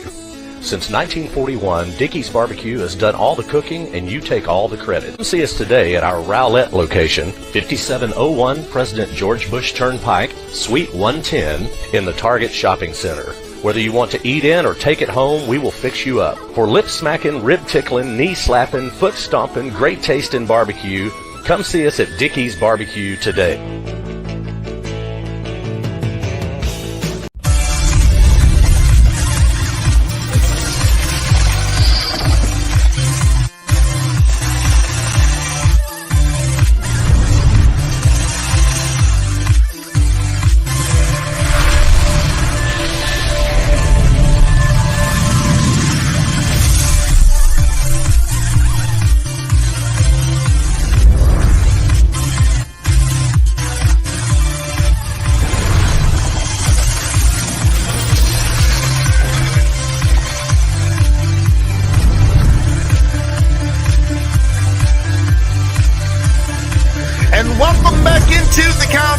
Sports Show. It is me, Sonny Clark, the hardest working man in sports radio, as we are here on our Sunday tradition as we get set. Yes, Cuervo will be back in here in just a moment. But as we get set, guys, we're on board. We're 4 days away. Saxony Mustang football here on the Couch Potato Sports Show, coming to you live from Homer B. Johnson Stadium as the Saxony Mustangs. They get out of the gate with a tough one. The Coppell Cowboys. This is a football team that the Saxony Mustangs have faced. The last 4 times they've only came out victorious once. So interestingly enough, This is a kind of a rivalry game outside of district. So an exciting week for us to move into week number 1. They'll get an opportunity to see where their problems, what they need to improve on as they go into week number 1 of district, which is 2 weeks after. But week number 2, they get Prosper as well. So guess what? It is that time. It's a little bit different situation now as they're pretty much getting ready for the football season. And we started out week number 1. We'd like to thank the Sexy Mustangs. We'd like to thank Coach Mark Red Barron for entrusting us on bringing those games to the locals right around here. Our locals now expanding into Saxy. Going to be a lot of fun, lots of videos, lots of production that are going to be going for the games. And those that want to listen to the games, it's really easy. You can find us. We're going to be all over the Saxy Mustangs football pages and things of that sort. So it's going to be really easy to find us, and we're going to have a good time as we're going to bring in, how about Big Red Butch Weston as well as the Eagle Eye Bill Cerna. And now we're hoping to get Butch. He's working in Arizona. He's not sure if he's going to be able to make it back for week number 1, but he will definitely be there for week number 2 as the Saxy Mustangs are going to take on the Prosper Eagles. So Prosper being talked about a lot in the state of Texas as being one of the better teams within high school football. Of course, you got your Allens and all those other teams, but Prosper, a team that we're going to be facing one-on-one. So it's going to be really interesting. I wanted to go back really quick to Deshaun Watson. Okay. This guy really has got a lot of guts to say a lot of things, but he has come out and has made a statement. Now, the statement I find almost insulting because it makes me sound like I'm stupid, like he's catering to stupid people. And I know I'm pretty dumb, but I'm not this dumb to believe what I'm hearing from Deshaun Watson. He comes out and says, I'm grateful that the disciplinary process has ended and extremely appreciative to the tremendous support that I've received through my short time with the Browns organization. I apologize once again for any pain this situation has caused, and it's caused a lot. I apologize once again for my pain that I had caused in this situation. Here's what I don't get. I take accountability for the decisions I made. My focus going forward is to working on being the best version of myself, blah, blah, blah, off-field supporting my teammate, blah, blah, blah. However possible when I am with the team, I'm excited about what the future holds in Cleveland. Dude, really? I mean, I take accountability. I take accountability for the decisions I made. Boom. That's all he said. And then goes on my focus outside the focus of what he should be focusing on in reality. Yeah, I just said it. You got to focus in on the thing that puts you in that situation to become better. And you just come out and you take accountability. To me, when you make that statement, you said, yeah, I did it and I got away with it. And I'm sorry, maybe I shouldn't think that way. Maybe I'm wrong. But when you come out and say, I take accountability for that, guess what? You did it, and you got away with it. Now, 11-game suspension, is that enough? Not only no, that's, hell no. If you had took care of it before, took care of all this business and everything that was coming up, no one would be talking about Deshaun Watson. No one would be talking about whether or not the Browns are going to have a good season, because maybe they would, because if you believe that Deshaun Watson's a top 10 quarterback, which I don't, that you should be all happy and all get out that Deshaun Watson is back. To me, this is a complete slap in the face. And again, guys, don't get me wrong, okay? I'm putting a lot of blame on these women. All right, I'm just here to tell you, if the first woman said, "What the hell are you doing? I'm calling the cops," or the second one would have said, "What the hell are you doing? I'm calling the cops," or the third one, "What the hell are you doing? I'm going to call the cops," we wouldn't have had this situation. And the Texans only just proved that it happened by paying. Listen, I'm sorry. I know.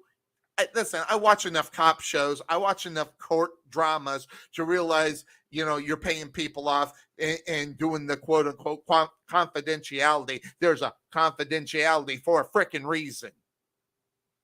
It's because he did it. Yeah. So I'm going to I don't know if anybody else is going to come out and say it the way I'm going to say it. This guy did it. This guy did it. And he got away with it.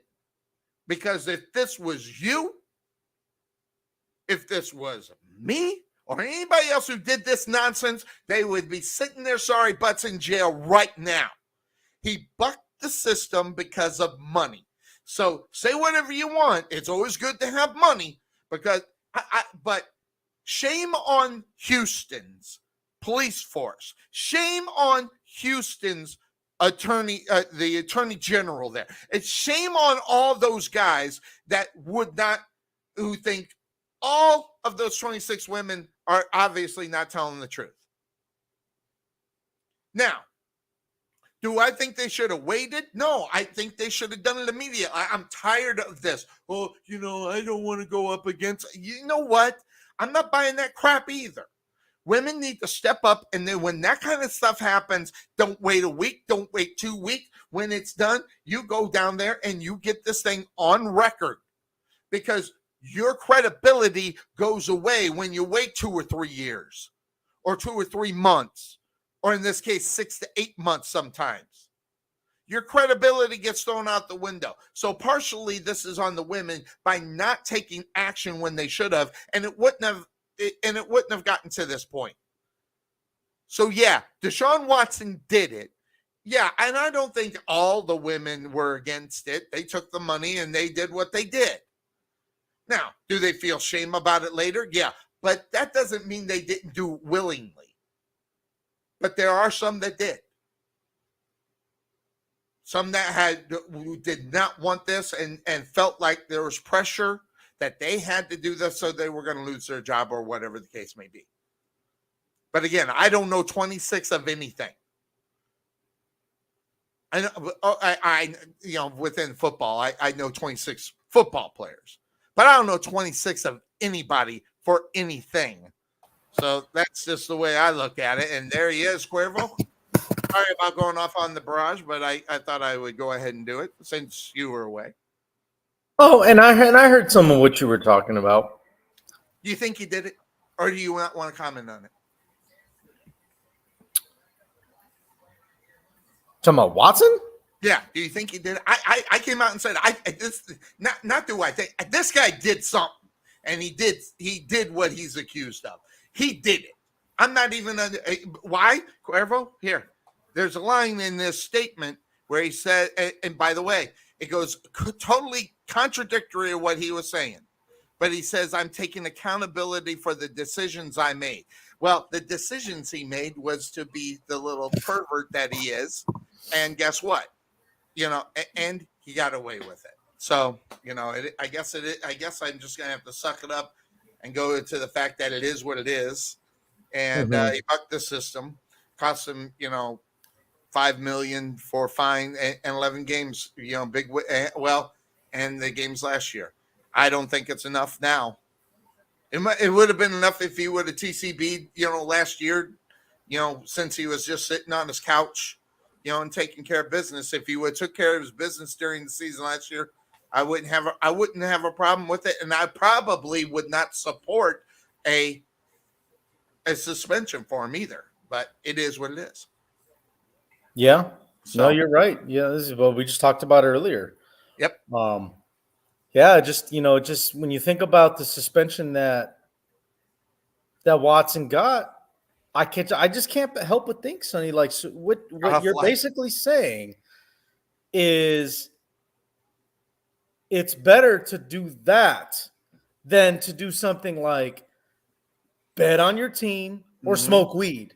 Smoke weed. Yep. You'll get a longer suspension if you do those things. Yep. No, it's a miscarriage of justice, is what. I mean, what it really does kind of anybody boils else see anything wrong with that? Evidently not. I do, but evidently the NFL doesn't. So it's kind of funny. By the way, I forgot to show this to you. These are your guys. These are the number 3. These are the 3 that the Bengals are going to be looking at big time. You know, for Joe Burrow to do what he does, as far as that is concerned. So I think they're in pretty good shape on the wide receiver front. On that. And if there was anything else, I wanted to show this last year. These are the AFC champions for the AFC, not just the division, obviously, but you got the Bengals on top of that. But you look at it's kind of a mix here. But I think the Ravens since 2012 is really interesting because that's not obviously a Lamar Jackson. That's a Joe Flacco who may be starting at quarterback for the Jets because of the injury to their franchise quarterback. So interestingly enough on that part. And let me see. We'll talk about that after. I think I got everything else in that part of it. All right, cool. So I got some other ones for the NFC, which is where we're going to go to, Cuervo. The NFC North. I don't know if we're going to agree on this division. People think I'm crazy because, I picked the Lions. Well, you kind of are, but I picked the Lions last year to end up in, so. What? Well, yeah, right. And I wish I had it. I had to take it out because I had to have room for football coming up. So I had to take his what out. I still have it and I'll put it back up. But yeah, for the season, we got to have it. We cannot lose old Bryce on that. Actually, no, I didn't. I thought I took it out. But, hold on. He said the Lions were going to finish second. He said, I said, yes, I did. Well, there's Joe. Joe wanted to say hello. Joe makes an appearance, but yeah. So he's out of bananas, Sonny. That's what it is. He's out of bananas. But starting this off, of course, going last to first, I think you're going to agree with me on the team that's going to be in last place. And outside of that, I don't think you're going to agree with me. And so that's interestingly enough. So the team that I think is going to end up in last place is the team that is working now with a young quarterback. He got new regime up there. Oh, just say it, Sonny. We all know who it is. Here it is.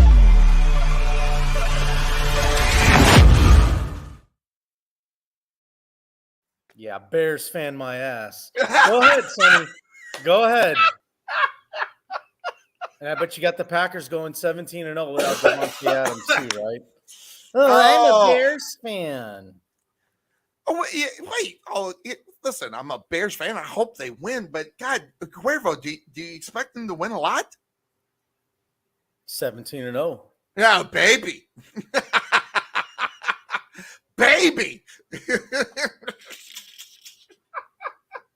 17-0 Chicago Bears. Well, all right. So that being said, all right, there's actually reason, obviously, new regime and everything. But Cuervo, this is a team that scored 18 points a game last year. And listen, in the NFL, you're not going to win games 18-14 and things like. You need to score more points. And not only that, a really dominant defense. Or have a really and do they have a dominant defense this year, Cuervo? I'm gonna say no. And I know that hurts to say. They gave up 24 points a game last year, by the way, which is not what you want defensively. All right, you want to keep that number. If you can get it under 20, great, but you don't want it too far off of 20. You want to keep that number down on the defensive side of the ball, so you can take a look at what the season will go. Now, here's what I will say, Cuervo.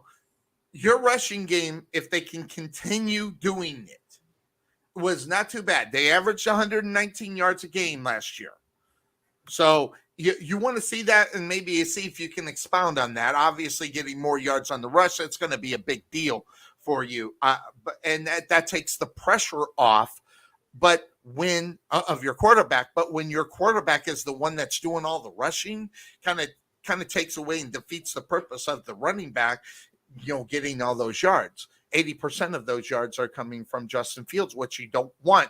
You don't want that. I'm sorry. I know there's a lot of people that believe that, yes, let this guy rush. But listen, all you got to do is go back and look at the history of guys that did this and how they got hurt and why they're not playing in the NFL right now. So, Right. RG3 is back into that's the one that's really fresh. By the way, RG3, I actually like his, he's in studio. He's doing studio work, Cuervo. I kind of like it. Now, I didn't necessarily like him as a player. Hold on. Let me rephrase that. I didn't necessarily not like him. I just didn't like the way that they depended on him to use his legs in order to do it and get bashed and knocked around. Same thing with Cam Newton. Listen, this game is about football and it's about technique. And I say whatever you want. Running quarterbacks are becoming very well paid for maybe not having a lot of longevity, Cuervo.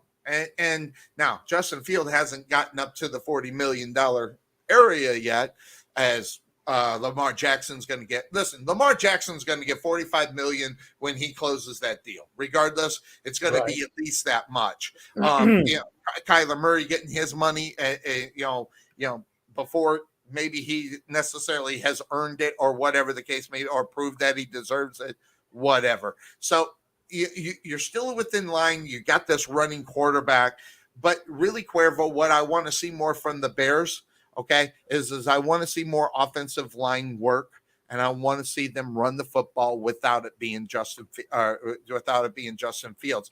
Because right now, when you watch the Chicago Bears, that's not the Chicago Bears we are really used to watching in reality when you get a Justin Field on your team.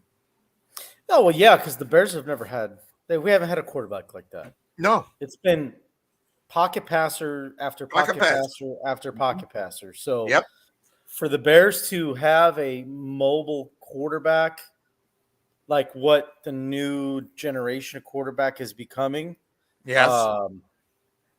Again, I'm not saying they win. I'm just saying that that's what the new trend is.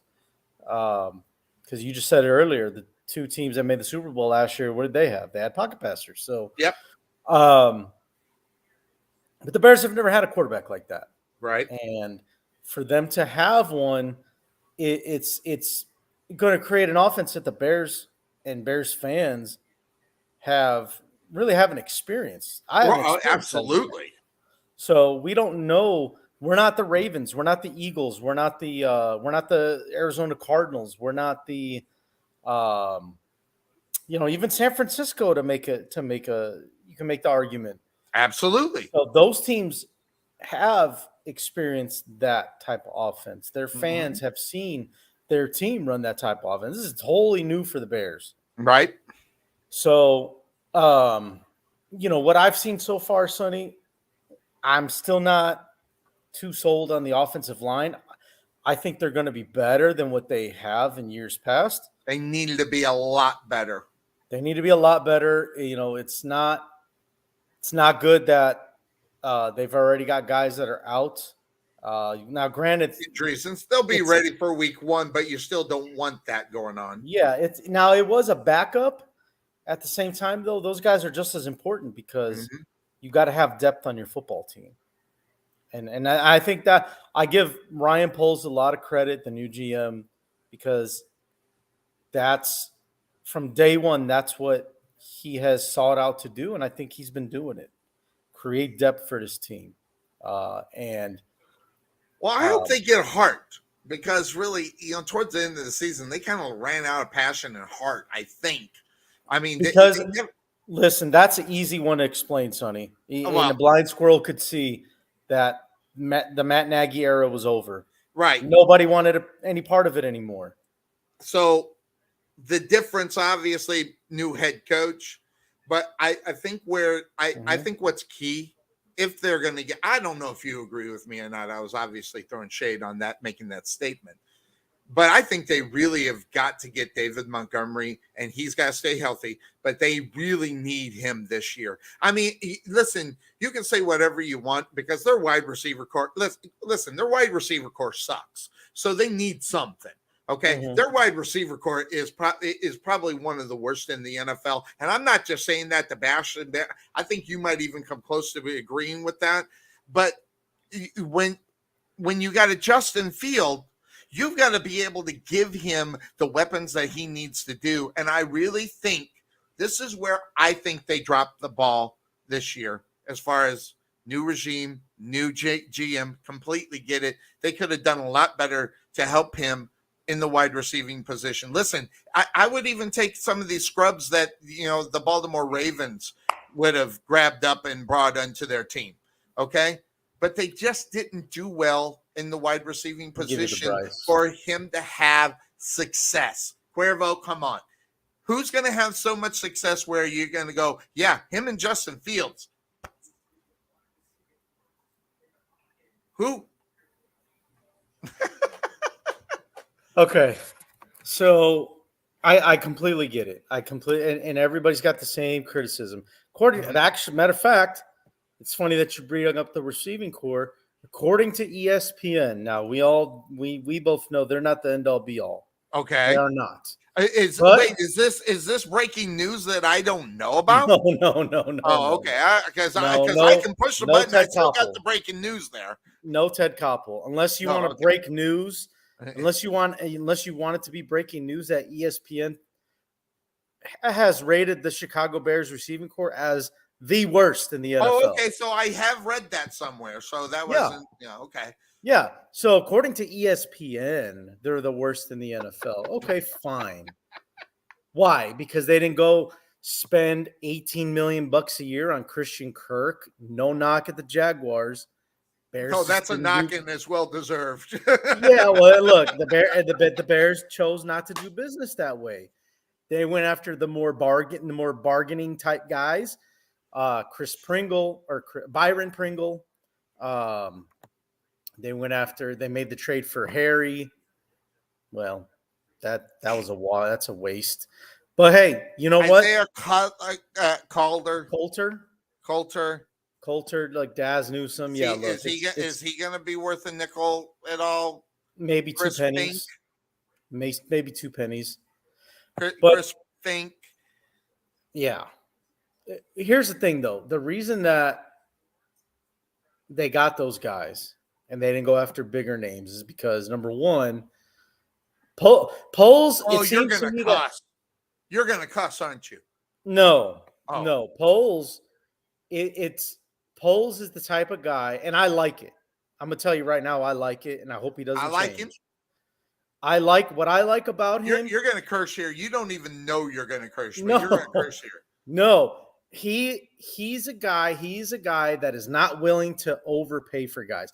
He's going to pay you at your value. He's going to pay you at what, according to the market, you're worth, and he's not going to overpay.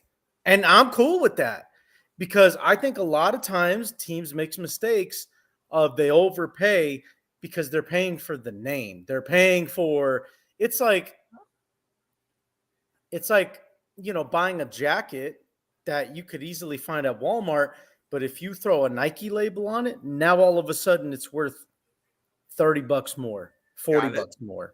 So that's where Poles is at as a GM. He's going to find value in guys. He's going to pay you what you're worth, and he's not willing to pay. That's why this whole Roquan thing, which by the way, now that's breaking news. If you want to hit that is breaking news.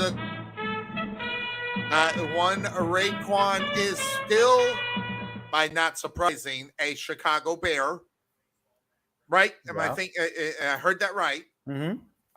So how does that work out? How does an unsatisfied player go back to this organization and how does the organization look at Roquan at the same time? So it's on both sides, right, Cuervo? I mean, you have to ask the. I mean, if you're the player, how happy is he going to really be because he's a Chicago Bear? Well, and then as a team, you're going, God, man, maybe we had an opportunity to get rid of this guy and maybe get something. I don't know. Well, you must not have heard then, Sonny. Let me see if I can. What did I not? You might. That might be right.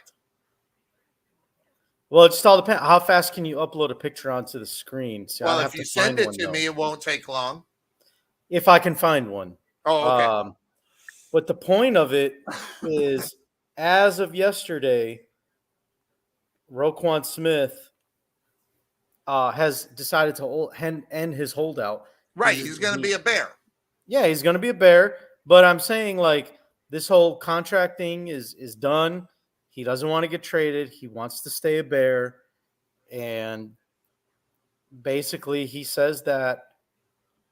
Where is he on his contract, though, Cuervo? Is this last year? Yeah, he's in his option year. Oh, of course. So he can, he's going to get his money for this year. Someone's going to overpay for this guy sooner or later. And maybe not this year. So, but the question is what will you get from him in reality? I worry about that. I mean, he is your stud. I mean, I'm sorry. He okay. Is he pretty much your leader in reality on the defensive side of the ball, Cuervo? Yeah. Yeah. So you gotta keep your somewhat leader happy. So I don't know what they were talking about. Maybe they had a discussion, say, hey, Roquan, listen, you're gonna play the rest of this thing out. But if you have a season we expect you, just expect more money. I think this is one of those situations where if he's really truly happy with it, they're going to get him on the second side of that being next year, and pay him a couple more million next year to make him happy. And they probably figured out how to make that work. But whether or not Roquan will be there, that's going to be a question. The defensive side of the ball is a huge question mark. It's just as much as the offensive side, except at about 2 or 3 positions, and that's not going to be enough. You're going to need to have some guys step up. You're going to need about 5 or 6 of them step up if you're going to have a good defense. And I don't know if they have that many on the roster in order to do it. Well, again, I mean, it's all about paying guys what they're worth and making it all fit together. So, but going back to the receivers real quick, I can't find anything, Sonny. Basically, he said, he wants to be loyal to the Bears and that he's ending the holdout. He's gonna play whatever, and he's betting on himself. So what he's trying to say is, I'm going to prove to the organization, the new regime, that I am worth what I'm asking for. Right. So this is another prove it situation. And that comes directly from your GM, by the way, probably Absolutely. Doing the right thing in reality and saying, listen, let's have you prove it first here before we do this. I may be new, but I'm just not going to hand over this kind of money. Right. So here's the deal. A lot of these signings in free agency that Poles made were 1-year deals. Right. These are all prove it deals. Yeah. Pringle, prove it deal. Making the trade for Harry. Especially him. I think he was on his last year of his contract. Prove it. These linebackers that they traded or that they signed in free agency. Prove it. So all these guys, I don't think there's anyone that the Bears signed for more than 1 season. They're all prove it type contracts. But when it comes to the receivers specifically, Pringle and Harry are rated, according to Pro Football Focus or whoever, they were rated number 1 and 2 in run blocking as wide receivers. That's why they went after those guys, because they want to do what you just talked about. They want to make opportunities for a guy like a David Montgomery to be the centerpiece of that offense. So that's what the plan was in Poles' mind, is create a smash mouth old school Chicago Bears offense. Okay. Where it's physical, you run the ball, you got guys blocking for you everywhere, and He's freaking hitting the holes like Walter Payton used to do. So Right. That's the vision that Poles had, and I'm all about it. I'm as a Bears fan, I'm here, baby. Let's go. So that's my justification for why the Bears didn't go out. What about the lack of tight end? I mean, they're not really even. Is it Cole that's going to be the guy, or is it going to be Griffin? Yeah, Cole Kmet, Ryan Griffin, another blocking tight end. Another guy to help block up on that line. So what does that say, Cuervo? They have a dedication to the running game, and hopefully it's more of David Montgomery than it is going to be the quarterback position. Yeah, David Montgomery, Khalil Herbert, Treston Ebner. I like him. I like him. So you got a good punch there at the wide receiver, and they're going to have to be successful running the ball in order to win the football game, because I don't think we're going to get the 225, 2 touchdown from your quarterback, which he's not ready for, by the way, just to put that out there. So they're going that way because that's just right now all he can do. I think more realistic is like 175 and one touchdown per field. Yeah. And maybe 40 to 50 yards and hopefully a touchdown on the ground for Fields. I'd be good with that. All right. And that's part of the succession on where he is, on where he can be. So that's going to be huge. Now, I got him in last. The Chicago Bears. I have the Chicago Bears in last. Who and where do you have the Chicago Bears in this division? First, 17-0. 17-0. No, look. The mad love. The mad love. Yeah, that's even more Homer than Brian Tarvin, and that's a lot. No kidding, right? Cam for MVP. Brian, he's not on a team. Hey, he's still gonna win MVP. He's still gonna win the MVP. No, hey, I think this is the first time,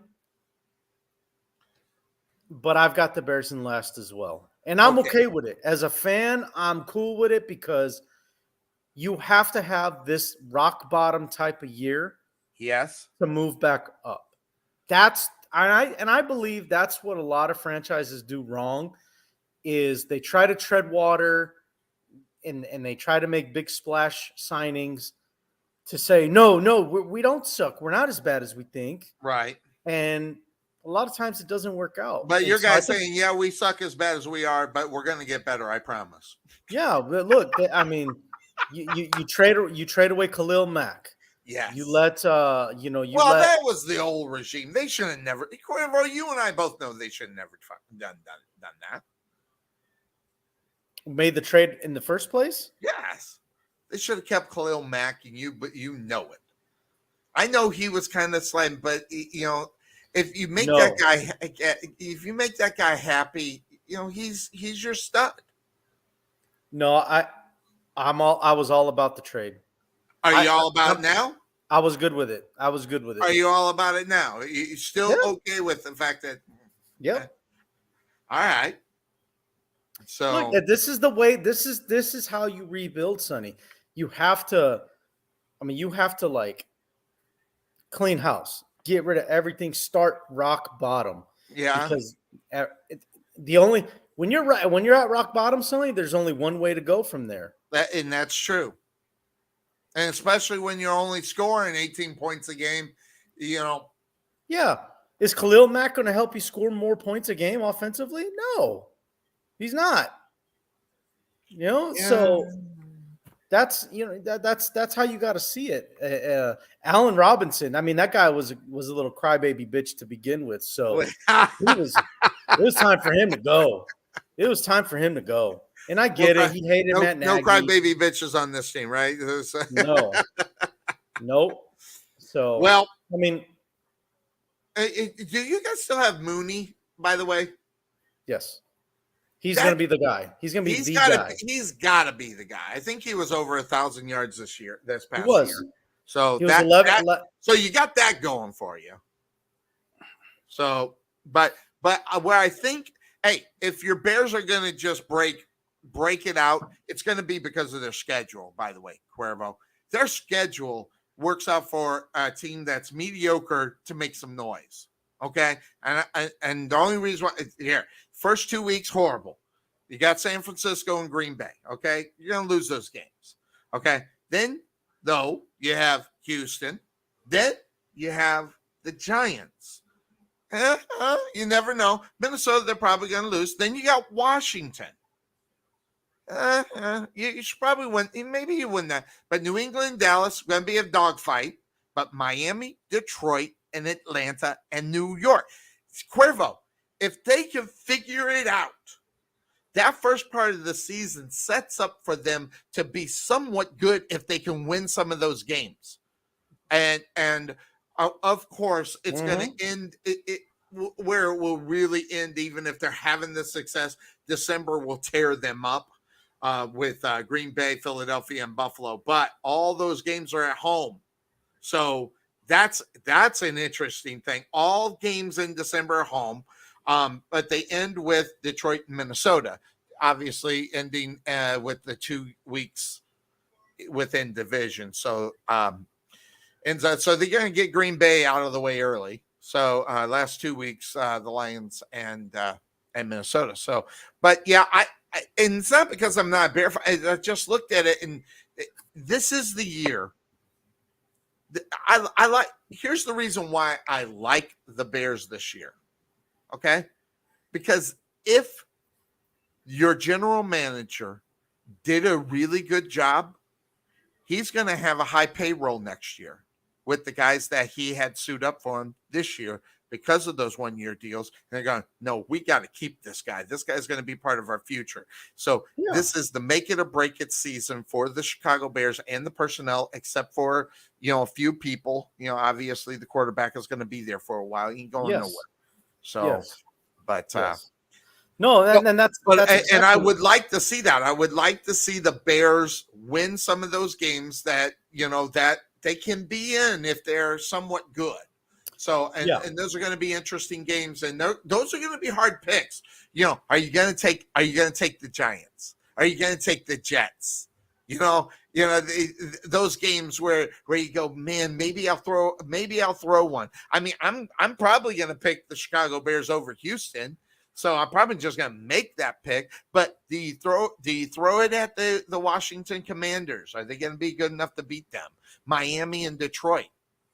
Those are going to be prove it games, I think. So it should be an interesting season for your Chicago Bears. Yeah, Miami might be tough just because of the receivers that they have. I think they can beat Detroit though. I think they dogfight, but they could beat them. Yeah, I sent you a picture, Sonny, because I wanted you to see. That was pretty interesting. Wow, that's really. I wonder if I can get that because that's really small for some reason. I was gonna say it's probably blurry too. Yeah, I can try. Let me just do this really quick. It won't take but a second. But in reality, where they're going to be, they got a schedule that can maybe work out for them, Cuervo, to where if they get some of those shocking, every season there's a team that wins games that they really have no business even trying to win, never mind winning them. But there's always a team, and I think the Chicago Bears can be that team in reality where they can get some wins that you really don't expect them to get. Well, yeah, and then that's the case every year. Well, not with the Bears. I mean, because you look at the Bears, they should win. In the past. Now, obviously, when you get a new change in regime at your quarterback position, it obviously changes what you're going to bring to the field each and every week. But but because back in the past, I'd take a flyer on the Bears to try, win a game that they really shouldn't per se win. But I don't know. Do you feel comfortable taking a flyer on them to win? Obviously you don't think Miami is the right one. No, but I do think that, maybe against like a Houston or the Jets, depending on who's starting for the Jets. That's true. The Giants, I don't know. I think the Giants may be better. All right, here it is. There it is, Cuervo. It's a little blurry, but it gets the point across because we're just talking about Mooney. He needs more touchdowns, so you would like to see him. But your point on McLaren, on how much they're paying McLaren more so than Mooney, is probably the reason why. Never mind the 79th overall, and McLaren was 91. Well, so and that's talking about. I see that's talking about the Madden comparison. game. Yeah, that's talking about on the Madden game, their overall ratings on the video game. But my point is, and it's not even about the money, it's just the respect that Mooney doesn't get because he's not a household name like Scary Terry McLaurin is. So he is scary. And the thing is, do the Bears have a number one for them? Yes, it's Darnell Mooney. He has what it takes to put up number one type receiving yards and stats. Would he be a number one on any other football team in the NFL? On any other team? Very few. Maybe the Jets. Maybe Jets. Maybe there's only maybe a handful. Jaguars. No, they got that big $1 million man, Mr. Kirk. Yeah, well, they got Kirk and they got Evan Ingram now. So, But speaking of money and all that stuff, like how you mentioned, as of right now, unless the Bears do something crazy during the season, the Bears are projected to have the most salary cap space going in the next offseason. That's over $100 million. That's insane because if they could, and the reason why that's insane because if they can freaking figure out a way to win some football games, that it's going to be more choice for guys. And they go, oh, the Bears, no way. But no, they go, oh, the Bears, maybe. So the opportunity for maybe bringing in some names that they may decide to pay for would be a big part of that as far as where they're going this upcoming season. Right. So look, don't sleep on Ryan Poles. That's all I'm going to say. I may not look good this year. It may not look good this year. But I'm telling you, don't forget where he came from. He came from a team that went to almost 3 straight Super Bowls in Kansas City. So don't think this guy doesn't know what he's doing. He's just getting started. Yeah, he's been on the job for 7 months. You got to build a base. When you're by the way, the bad word, the curse word that you were going to say is rebuilding, because no one wants to talk about rebuilding week number 1 of the NFL, but in reality, that's what the Bears are doing. This is a rebuild year for the Bears. Absolutely, huge move for that. And listen, I think they can get 6 or 7 games. I think they can. I hope not. Well, that's because you want more draft value. I get it. So and especially helping out on the defensive side of the ball, because I would like to see them go back to the idea of defense is number 1. I don't know how much of that we're going to end up getting. So here's as a Bears fan, Sonny, and I can only speak on myself. I can't speak for other Bear fans. But my goal, what I want to see out of the team this year, is be competitive. Be competitive. Really? I like that. Have the competitive spirit. Don't quit on the during game or because we saw that. We've seen that crap from guys in the past, and I'll tell you, for me, nothing drives me crazy more than seeing a guy quit on the field. Oh God, because you have no idea. There's guys right now on the field that would give everything to take your spot. Absolutely. So I want the 53 most competitive, most guys that play with the most fire, play with the most effort, play with the most heart. That is what I want to see this year, even if they lose, Sonny. But as long as they go down fighting, I'm cool. You mean like the number 3 team in this league?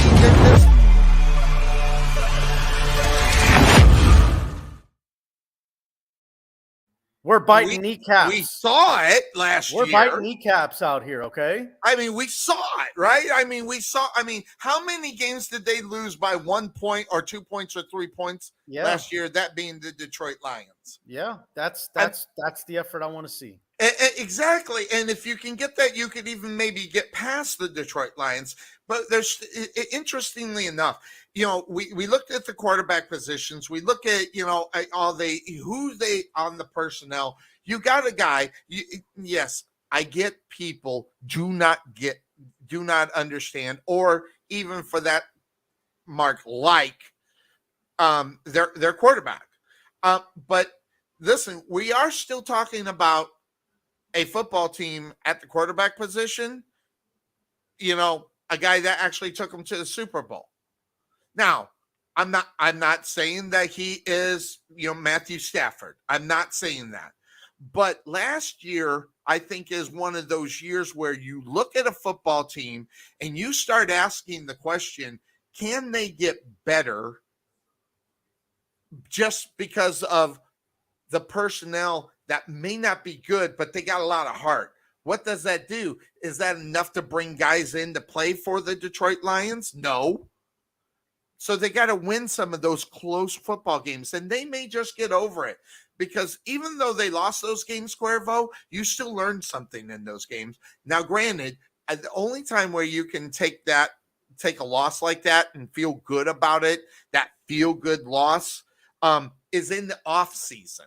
So, when I look at that, by the way, Todd, I didn't see these. He's talking a little bit about the Bears here. Looking at these, I missed the puts, but they need to make sure they don't fall apart in the fourth quarter. Right there. That had a lot to do with the play calling too. Right, absolutely, and that's there.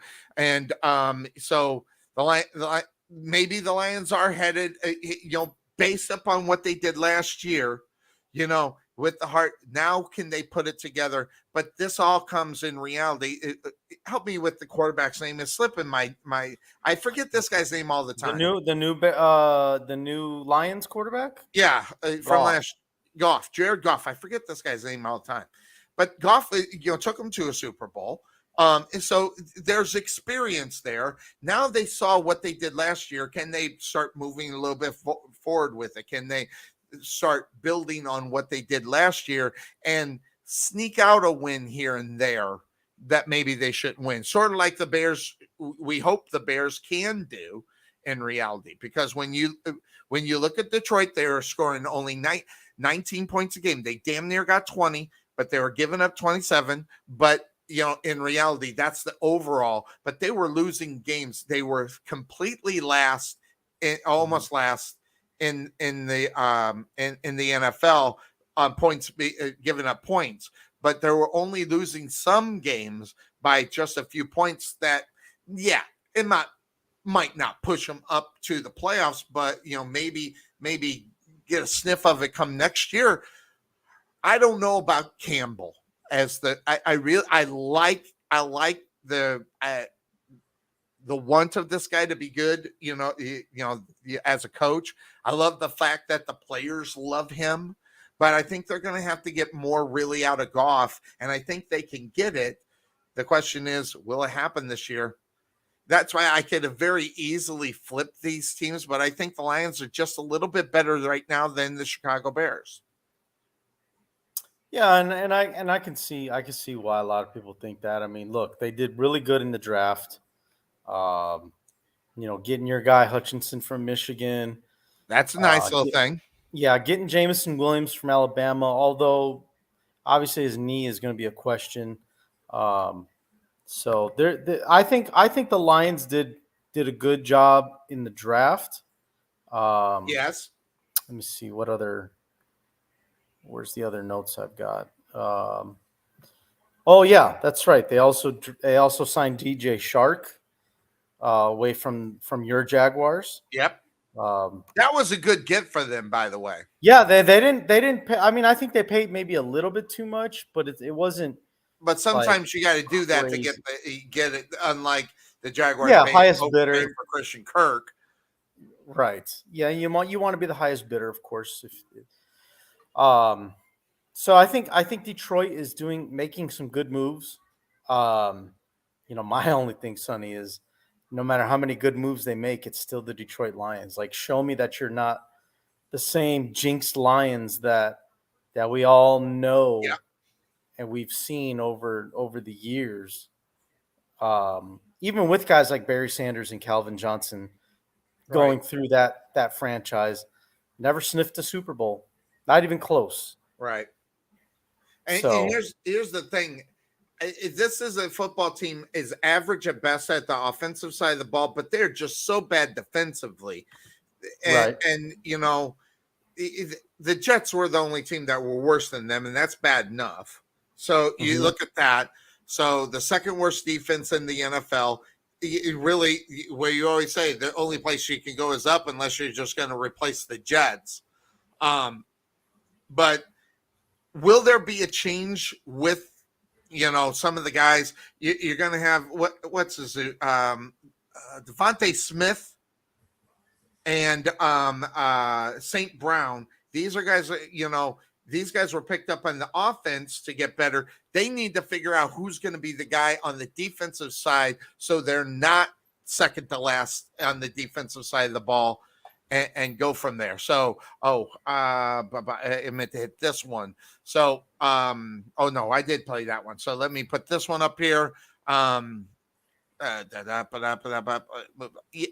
they and that's fine. The first game that they actually played, but they're also maybe only three drives that they were part of that. Next week's preseason games, we'll see a lot of the starters, I think, because they'll do maybe one thing in the last week and then move on. It's September 11th. It's not very far away. So no, it's not. 8th is the first game. That's that Thursday night game. By the way, who's playing that game? It's Buffalo against the Rams. Yeah. Good. Yeah. So I think that's an interesting one to do. By the way, those that are not part of the Pick'em game, get your butt signed up for it. Get on it. Yeah, we got 12 right now. We got a couple more that are going to. Fred's not. My brother Fred and Bryce are not in, so we're going to have at least 14.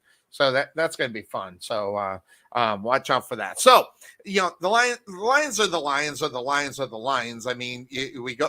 I did have something to bring up as far as that was concerned on one of the pictures. So let me grab that up because I thought it was interesting.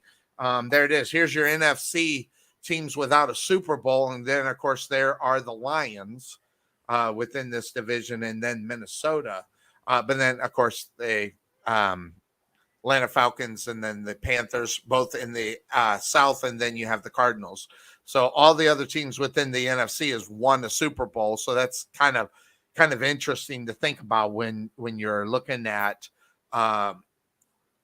will one of those two, the Lions, we don't expect the Lions or Minnesota to maybe get there. I don't think anyway. So where they're going to be is going to be the big question. So I thought that was interesting. But all right, so there's not much to say about Chicago as far as the Lions, but figuring out first and second within this division, Cuervo, this was a look. And say whatever you want. Gangrene is gangrene. This is a football team that likes to win football games during the regular season. Now, granted, they drop off in the playoffs. We've seen that a lot.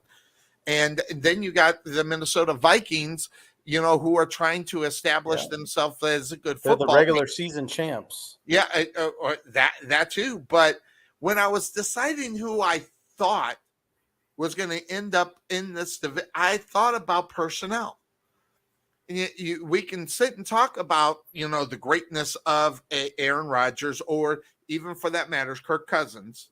Kirk Cousins had a really good season last year, so you're looking at that, but who has more weapons and who doesn't? And who I don't think has many weapons.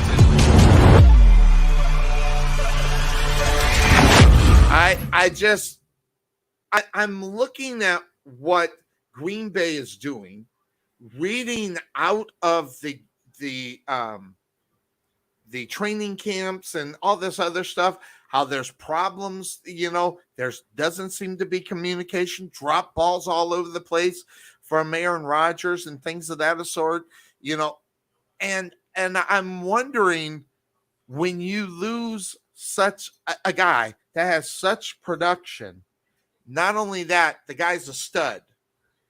There's nobody that in reality is even carrying 70% of the weight that Devontae Adams has over there in Green Bay.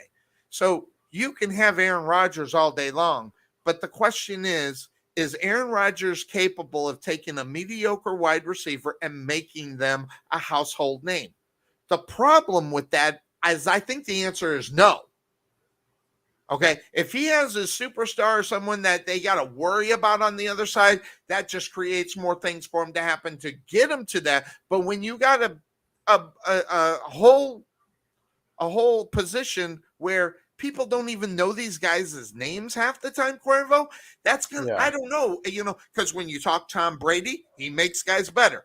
The one that did it the best is your boy Peyton Manning, making names for people. No one knows who these people are. Mm-hmm. I don't know if Aaron Rodgers has that capability, and he has to do that this year. We're going to find out, right? I mean, we're going to find out if he does have that capability. No Devontae Adams, big time loss. I mean, they brought in that was crippling. Yeah, they brought in Sammy Watkins. Oh yeah, and how do you do for the other team that they brought him in, that they were supposed to be good over in Baltimore with him? He came from Baltimore, right? Am I thinking right? Is that who Baltimore had? I think, yeah. I remember Kansas City a couple years ago had him. Yeah, but he went. If I'm not mistaken, I want to say Baltimore was in Baltimore last year, and he was supposed to be the answer at the wide receiver position, and it didn't work out. Did not work out at all. It wasn't even close. So yeah. What's the other dude? There's another guy. His name's slipping my mind. I'll remember it in a minute. Lazard? Lazard? No, wide receiver. There's another. Yeah. What's Alan his name? Lazard.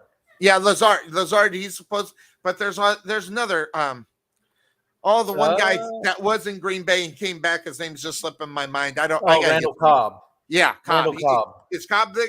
Cobb's there too. So he's got a little familiarity. Barely, but yeah, he's there. But still, but I don't. You can't expect Randall Cobb to do that. You can't expect Sammy Watkins to be the guy that you lean on to make plays down the field all the time. I just don't see it. It doesn't make sense to me. That's the thing, though, Sonny. Watkins is already hurt. I don't know how long he's hurt for, but he's already hurt. There you go. So, I mean, and they lost Valdez-Scantling to the Kansas City Chiefs. They let him go. You're right. So it's like it's Watkins, maybe Lazard, and then they drafted Christian Watson from North Dakota. Right. And that's about as far as it goes. But listen, I'm not even sold on the Lazard thing. I think that's just being shoved down our throats. Why? Because they don't have anybody else there. So, now Aaron Rodgers and also in today's game. Now, if this was years ago, Cuervo, I don't think anybody would say jack crap about it. But now you actually you got to worry about their feelings. You don't want to say bad things about those wide receivers. They just might get upset. And Aaron Rodgers don't care. And I don't know. To me, I hate that we got to coddle these players. Okay, listen, I'm on record. I don't like coddling players, but guess what? It's part of the business now. You got to make these guys feel good. You got to make them think that they are, something special. And Aaron Rodgers, the way that he's talking, he doesn't seem to give a rip whether or not they're happy with their not being special at all, which I actually kind of like. But the question is, will that play with these new players? Will that kind of attitude make them better? And I don't know. Yeah, no, and I mean, I do give Rodgers a little bit of credit for that. Yeah, and I right. love hearing coddling players is never the right way to go. Look at what Chicago's doing. They're telling Roquan, look, you want to get paid? Give us this year, prove it to us, and then we'll talk about getting you a nice payday next year. Right. And give you a whole new deal. So, I don't know. I mean, when I look at Green Bay, it's hard to pick against them. I mean, they've only been doing what they've been doing, right, Cuervo? I mean, they got a history of just winning this division, and normally no one getting around. But now there's also other things that are going on. And by the way, here's the thing up on Aaron Rodgers and the wide receiving, and he's coming out and just telling them, he's gunning at them. He says these young guys, especially young receivers, we got to be more consistent. A lot of drop balls, a lot of bad route decisions, running the wrong route. And the part that they did not put on this, Cuervo, and he's saying that kind of crap's got to stop. And they didn't add that on this quote, but I heard that quote. And interestingly enough, well, I mean, he kind of is saying it there when he says we've got to be way more consistent. Yeah, but I think they worded that better, because from what I heard, he said these guys got to stop this crap. So going back to coddling players and whether or not that works or not, it's really interesting. But when you think about it, here's Jordan Love. I told you, Cuervo, I told you this last week, didn't I? I said last week that this guy's going to be a starter on a football team next year. And we're talking, of course, about Jordan Love.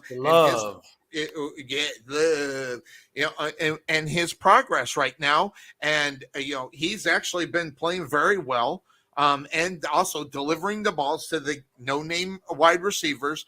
They just seem to be dropping it for Aaron Rodgers and not necessarily, Jordan Love. So that's an interesting thing, too. When I saw that, I was like, I think that Matt LaFleur is getting ready for Jordan Love to go somewhere else. And as last week, I said straight out, this guy could end up starting somewhere. And good, bad, or indifferent, it is just what it is. We'll get Cuervo back here in just a moment. But there he is. He's just getting comfortable. Turning the fan on. Oh, there you go. Sweating it up.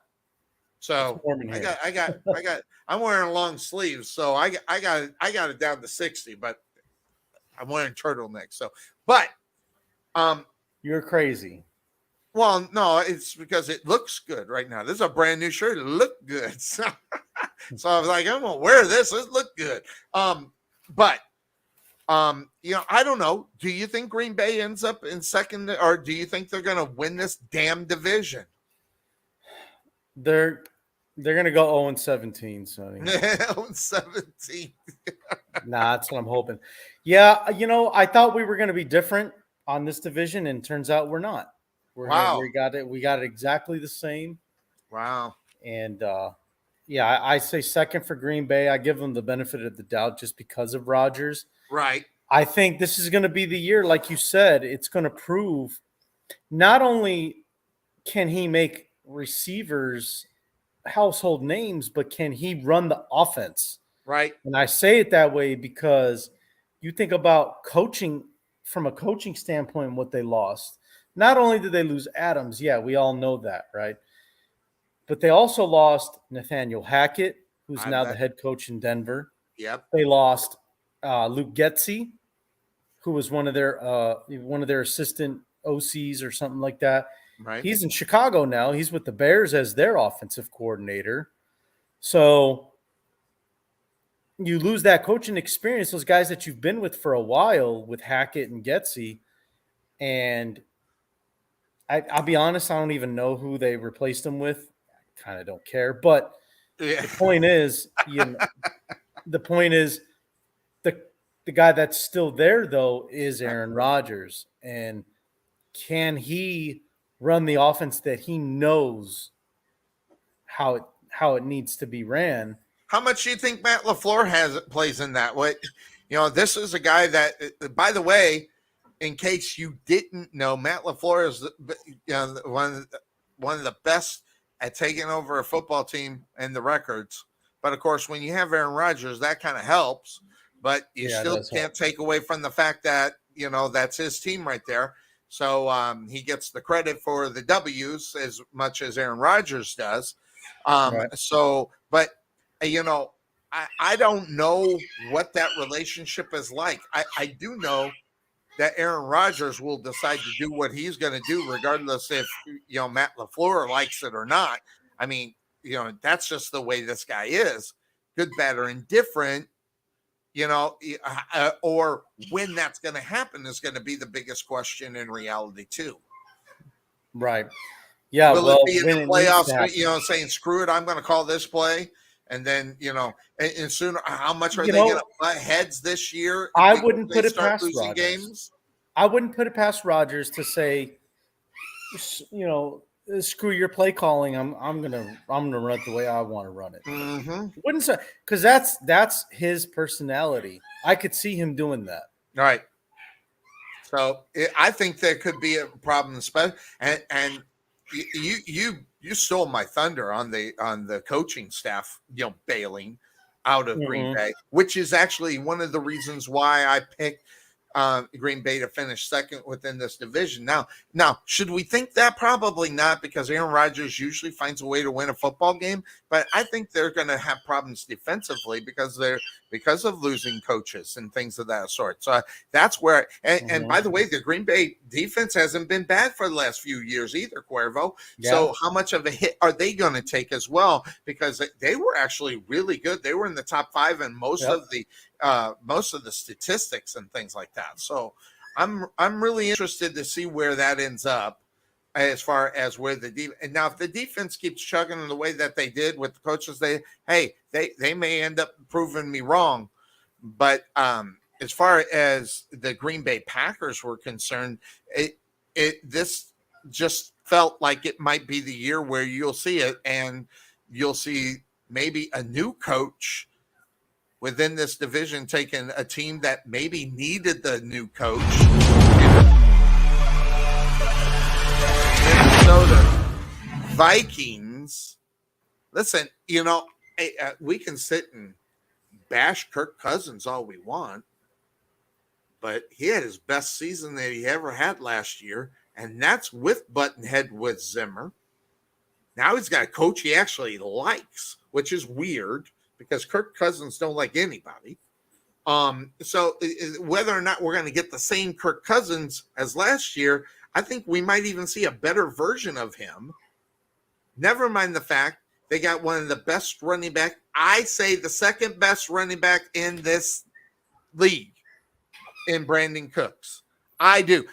This guy is a stud, and there's only one better in reality, and that of course would be David Montgomery. You could say it, Sonny. It's okay. Yeah, there you go. No, I'm just stammering here. I can't get the word out of my mouth. Derrick Henry is the best in this league, but man, this could be the year where Brandon Cooks might join, especially if Henry can't stay healthy. So that'll be interesting. But I think key to the Minnesota Vikings this year, because I think you're going to get Kirk Cousins throwing for about 4,000 yards, which is what he's been consistently doing, throwing touchdowns. He's got Jeffers on the outside, which is a stud, but I think it's going to be Delvin Cook. When I watched him last year, Cuervo, I was like, who's tackling this guy? You can't tackle this guy. You got to have 2 or 3 guys to bring this dude down. So he on that is off obviously health, because he went down for a little bit last year. So they need to keep him healthy as well. But right now, as far as this division and where the new coaching staff, one that Kirk Cousins likes, which is weird, again, weird to say because the guy don't like anybody. If they can put it together, they should be able to beat Gangrene this year. And then one more thing up on top of it, Cuervo, their schedule sets up for them to be halfway decent. Of course, they're playing the AFC South, so you got a lot of games right there in reality that you'll end up with. So looking at their schedule, and I think here it is. Where's the stat? Yeah, Kirk Cousins threw for 4,200 yards last season, for God's sake. So, but they get the week 1 They get the Green Bay Packers, Cuervo. So they started off big. And if they get that win, it's just going to prove to me that we got the right one. But then they got Philadelphia. I think they just kill Philadelphia. Same thing, Detroit after that. New Orleans sucks. And then you got your Bears, and then Miami, and then Arizona might be their only test to that point. Minnesota's schedule is set for them beautifully to be good.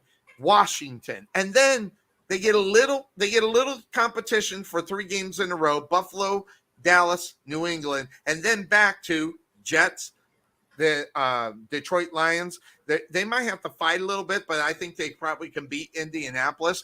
Then the Giants, and then Green Bay and Chicago. The schedule sets them up for them to have an easy 12-win season, and they probably should win this division. Yeah, I could see that too. 11 to 12 wins for the Vikings. Yeah, 11 or 12 wins is where I got them. 11 or 12 wins, probably 12. But man, it sets up beautifully for them. And when I was looking at the schedule for the Green Bay Packers, when you looked at those teams, those are almost the same schedule, right, Cuervo? Almost the same. I actually started questioning whether or not the Green Bay Packers can beat some of those teams. Normally, when they're going to go in there and win, really no problem. Usually, right? I mean, so and again, here Green Bay schedule. This way, Green Bay schedule lines up. Green Bay starts off September against Minnesota. Of course, we talk. Then Chicago, but they got Tampa Bay, and then New England, then the Giants, then the Jets, Washington. Then here comes Buffalo, and then Detroit, Dallas, Tennessee, Philadelphia, Chicago again. Then Los Angeles. Will the Dolphins be good? I don't know. But they end the season with Minnesota and Detroit. I see a lot of games there that they'll drop the ball on. I think they'll end up losing some of those. When you think of in the past, there's no way they're going to lose to this team. So I think it worked. It's 6-1, half a dozen of the other. But I really like Minnesota to be really good. And I see Minnesota going into the playoffs, maybe not getting to the NFC Championship game, but I think they'll play for it. That's how good I think they're going to be. And that, by the way, this defense is just going to be outstanding again this year. So, I looked at Minnesota and I just, out of all the teams, that what they do need to stop, they do need to have them stop the scoring. The scoring was so high is because they were winning games by more than that. So they were giving up points in the fourth quarter when nothing mattered. So that was when I was looking at it. I was like, dang, they were giving up 26 points, but I think 7 of those came at the end of the game when they were far ahead. So, I like Minnesota. I like them to play very well. I like them to make some noise in the playoffs. They're going to knock some teams out that probably shouldn't. Yeah, I think I see your. What'd you say for Kirk Cousins? 4,000. He threw for 4,200 yards last year. 4,225. Do you think he'll throw for more? Or he doesn't need to. He doesn't need to. He's got 2 wide receivers, Jeffers and what's the other dude on the other side? His name slipped my mind. But Jeffers, yeah, exactly.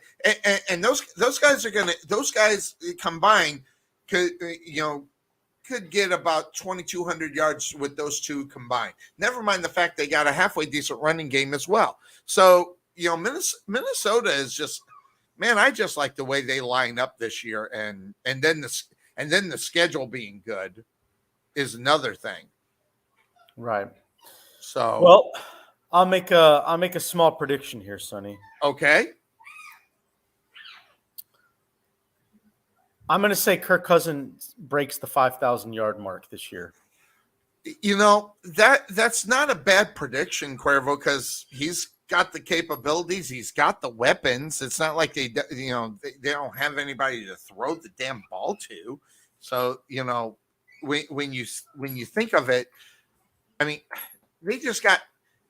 But here's the interesting thing: if they can keep Brandon Cook or not Brandon Cook, but Dalvin Cook, keep him healthy, Cuervo, he doesn't have to throw for 5,000, but I think he's going. I think he's going to be around 42 again, maybe 45.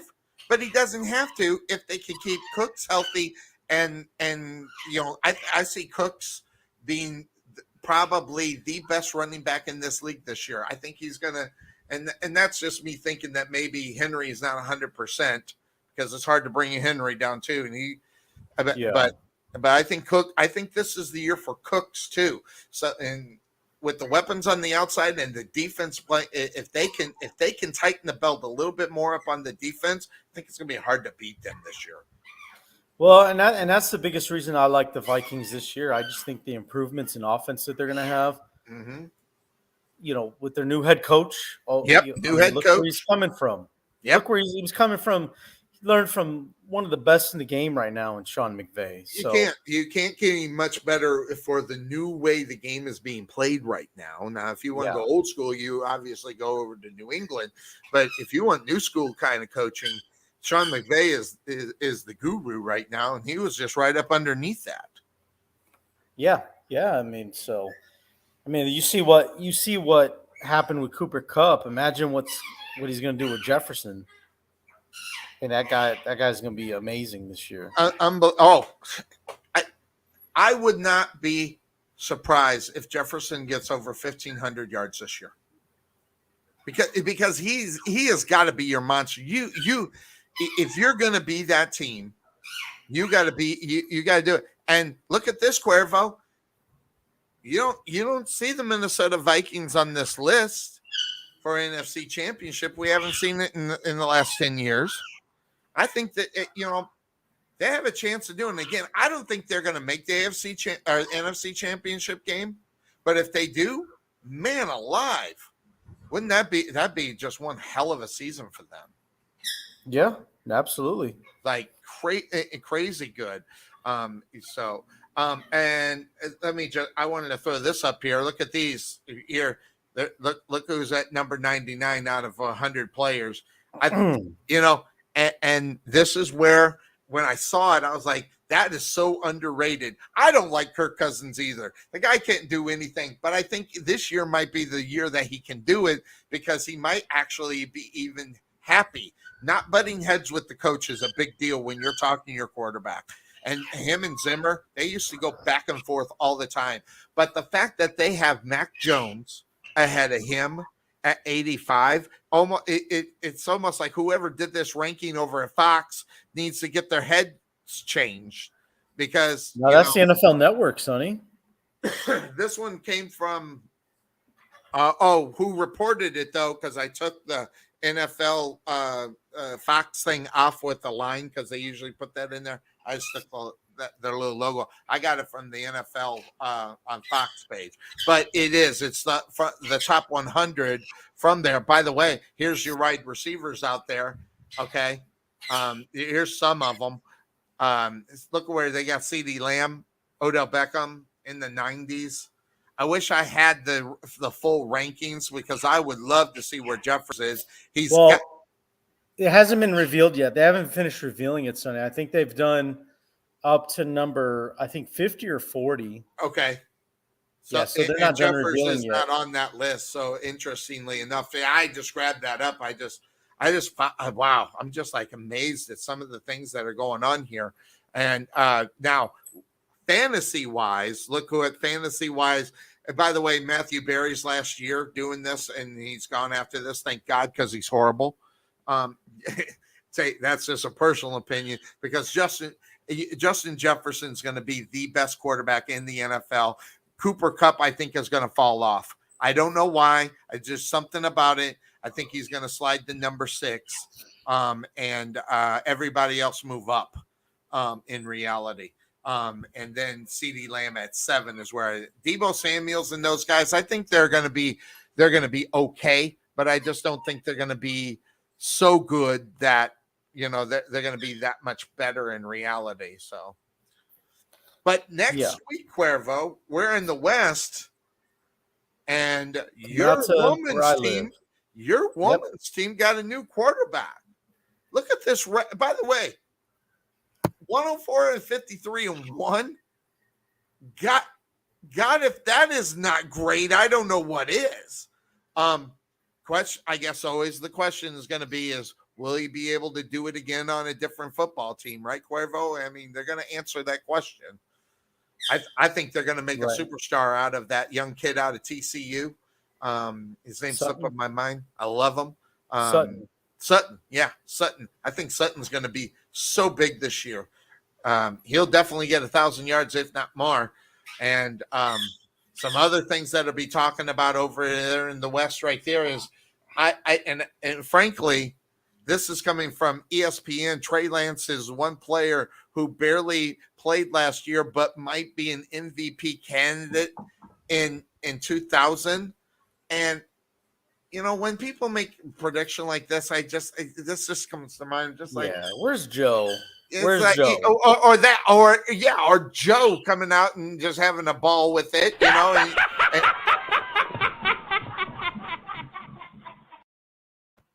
Lance has not been out on the football field for any amount of time to where you can say that he's got a chance to be MVP of nothing. I guess they fall in love with some of these players. I know I've done it before, but when I've fallen in love with a player, I'm not saying MVP or even MVP candidate. I just fall in love with them. But damn, just like, I don't understand where they're getting to that. So, but interestingly enough, by the way, you sent me the little thing here earlier, but I'd already grabbed it up because I was going to talk about it. But you sent this over to me. Yep. So let's hear it, Sonny.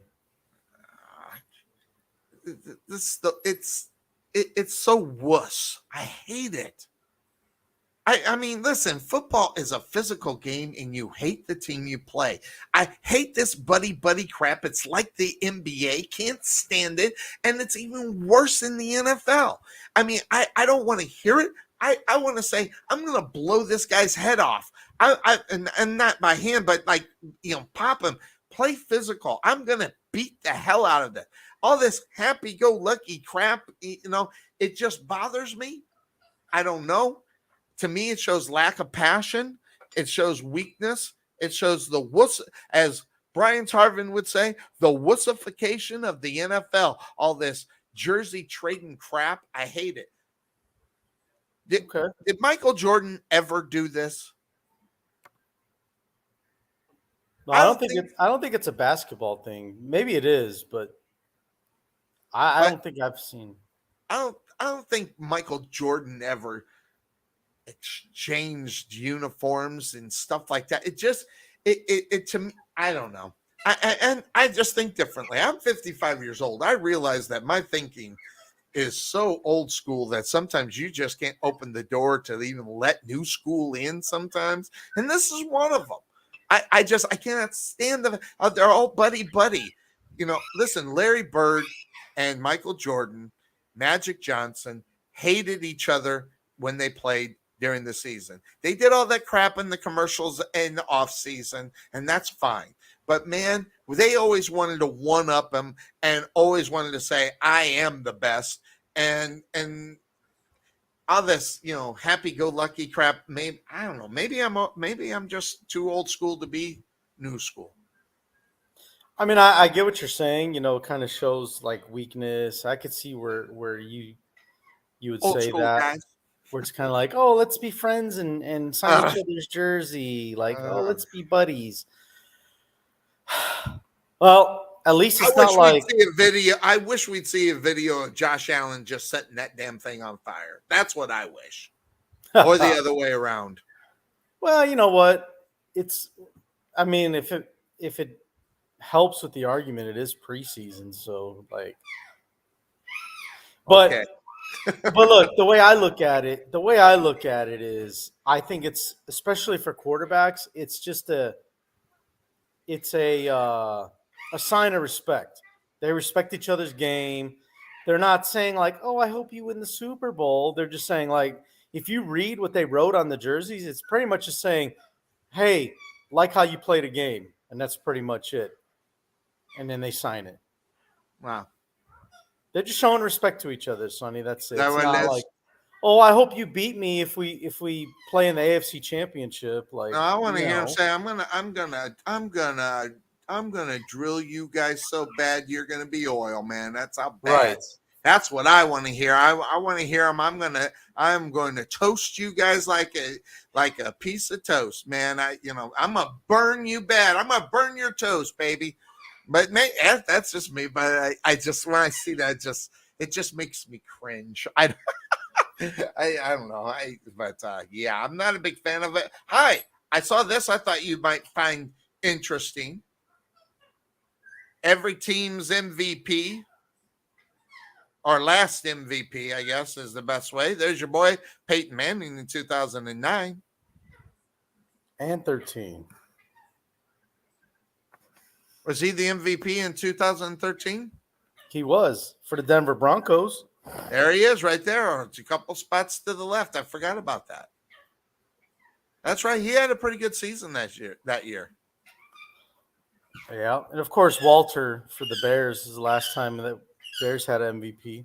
I just like the no MVPs, and the fact The Jaguars, yeah. Jaguars all nice there, and the Cardinals, Saints. Yeah. Drew Brees, man, never won the MVP. Wow. See, I find that interesting. Yeah, I do too. I mean, for as great a career as he had, I'm surprised he never won MVP. I am too. Super Bowl.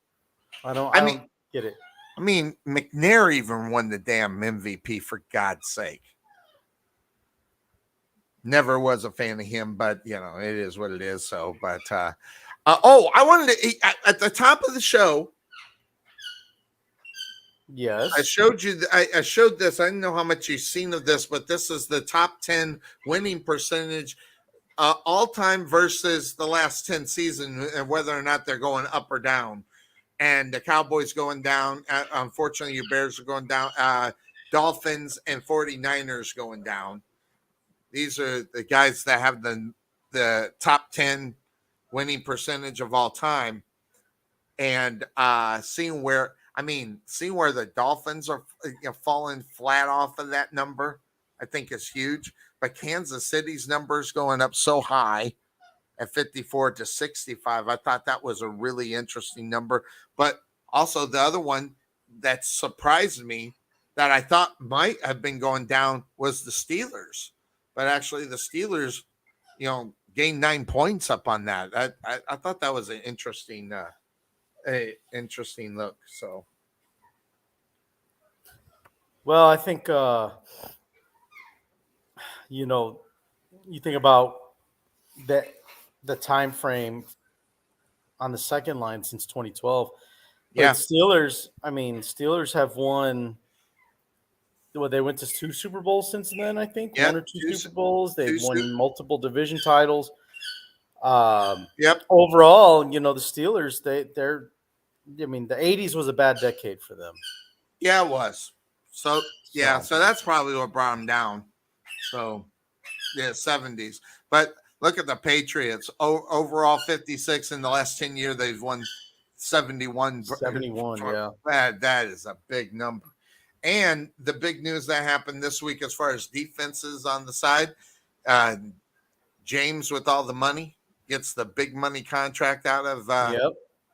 I thought that was huge. And these are the other ones and the top ones that are making the money. So, depending upon Jamal Adams might be done in reality. I don't think he's going to get that kind of contract anymore. But there's some names on here. Harrison Smith, I think he's going to get some money. And also Justin Simmons, I think he's going to get some money on this next opportunity as far as a contract is concerned. So I want to say Simmons just got paid. Oh, I did could he? be wrong. Okay, he might have. Yeah. So I think he just got paid. I'd have to double check that, but this is no great big surprise, but Ezekiel Elliott, this one came up, and I thought this was interesting. Look at those numbers just trailing all the way down. And I think they've gotten worse every year. It could get worse. It could get worse there, especially if they go by what I think they should do, Cuervo. between the 20s, you got to run Pollard and keep it from the red zone in.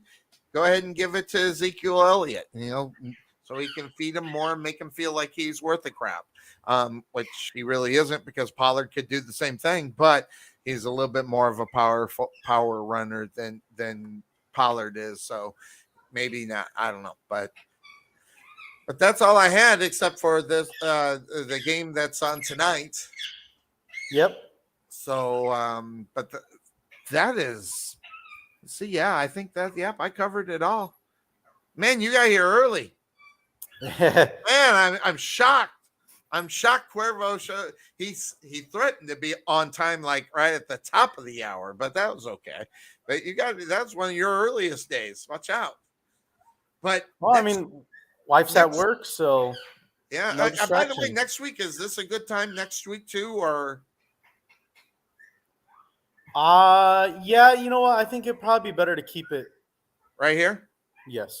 At noon. Sure. And if it needs to be earlier, let me know. I mean, I'm just going to be sitting around here anyway. So, this week, pregame show for the Saxy Mustangs pregame show. And then Thursday, of course, the actual game, as the Capo Cowboys will take on the Saxy Mustangs. You'll hear that coverage here on the Couch Potato Sports Show, video commentary, as well as regular old commentary, play-by-play.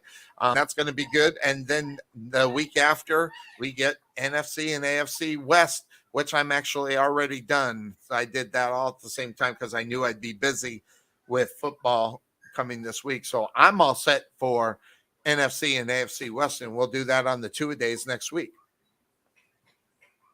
All right. Is there anything else? I think we covered it and covered it well and covered it quick. Man, we knocked it out. Well, 3 hours, but we still, 3 hours is the norm. Sometimes we go over a little bit, but September 11th, back at 9:00, 3 hours before we kick it off. Or if you want to go earlier, you let me know. But that takes us right up to kickoff, and we just, hey man. It's going to be good. It'll be interesting to see how we'll do it this year. Hopefully I'll get the videos without getting jammed on.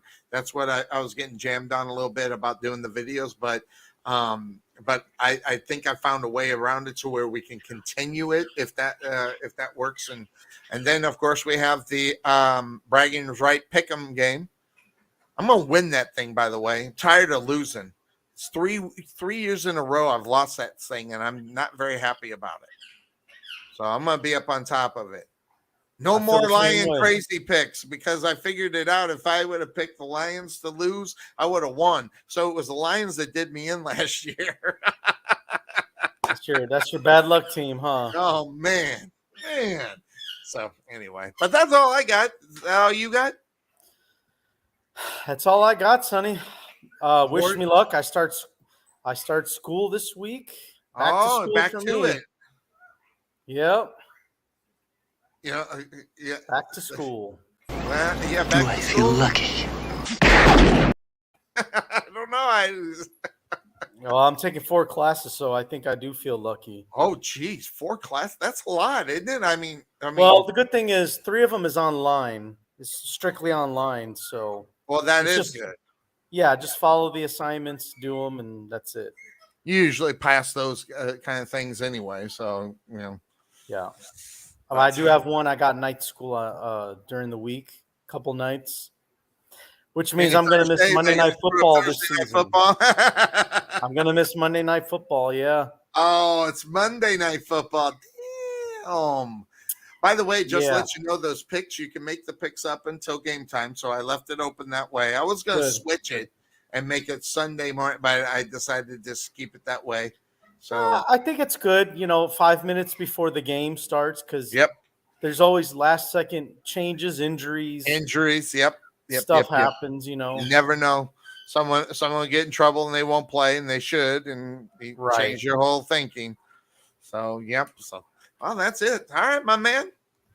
I think we knocked it out. Knocked it out good, and we'll be back here next week when we do what we do, because that's what I do. That's what we do. That's just what we do right here on the couch. I'll see about getting a special guest on next week. Really? I'll try. Yeah, I don't know. And if you want to record it, let me know. I'll set it up to where you can record it and do it with her by yourself, and that way she don't feel intimidated. I don't think I'm an intimidating, presence. But maybe listen, Sonny, you know how women are. It don't matter if you're talking sports, fashion, but if their hair isn't perfect and their makeup's not perfect, oh no, I'm a mess. So I'm not doing that. Isn't it great to be a man? I mean, your hair has been jacked the whole show, and it don't matter. Show. It's great. It's great. What? it goes to show I'm just a guy. That's right. We're Jags right here. We're just a guy. I wish I was more like you, Sonny. Your hair is flawless. My perfect. It's every week. Week. It's just right there, and even the beard's been looking good lately. I don't even know.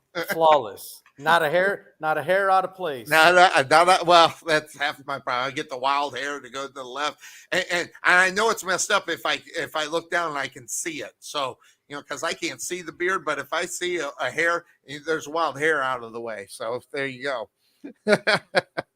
Now I'm saying on your head though, not a hair out of place on your head. Perfect, man. Got that thing going on. Got to change pillowcases every week. Because the oil and secrete, and then I got to buy new ones. It's just crazy. See, sometimes this looks nice, but it creates problems everywhere else. I got to shave it every other day and don't look like I do it. But by the way, you should be proud of me. But because I'm going to do it now because, I didn't do it during the show out of respect for the Bears are who we thought they were. So I saved it to the end, So and I know what you think. Shut up. Yep, I don't need to be reminded how bad they're going to be this year. Yeah. I've already talked about it. Yeah, and I'm good with it. I've accepted it. Well, here's what I will say. I hope we're wrong. I hope we can go at the end of the season and be able to say that we were wrong. And it flipped with the Lions because you never know what you're going to get with the Lions. They can end up in last place in this division if they don't put it together. But I think Jared Goff this season has got an opportunity to be what he was sort of like when he was with the Rams and they were good. So I think he got the opportunity to do that. We'll see. I'll tell you what, Sonny. Whenever the Bears are favored this year, those are the games I want them to win. Right. Wait, the ones that they're favored to win? Yeah, during the season, if they are favored to win according to Vegas, those are the games they're expected to win. Those are the ones that I'd like to see them win. If they're not favored, if they lose, they lose.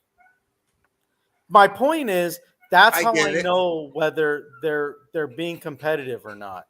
Because even if they lose, if it's by a field goal, if it's by 6 points, just don't get blown out.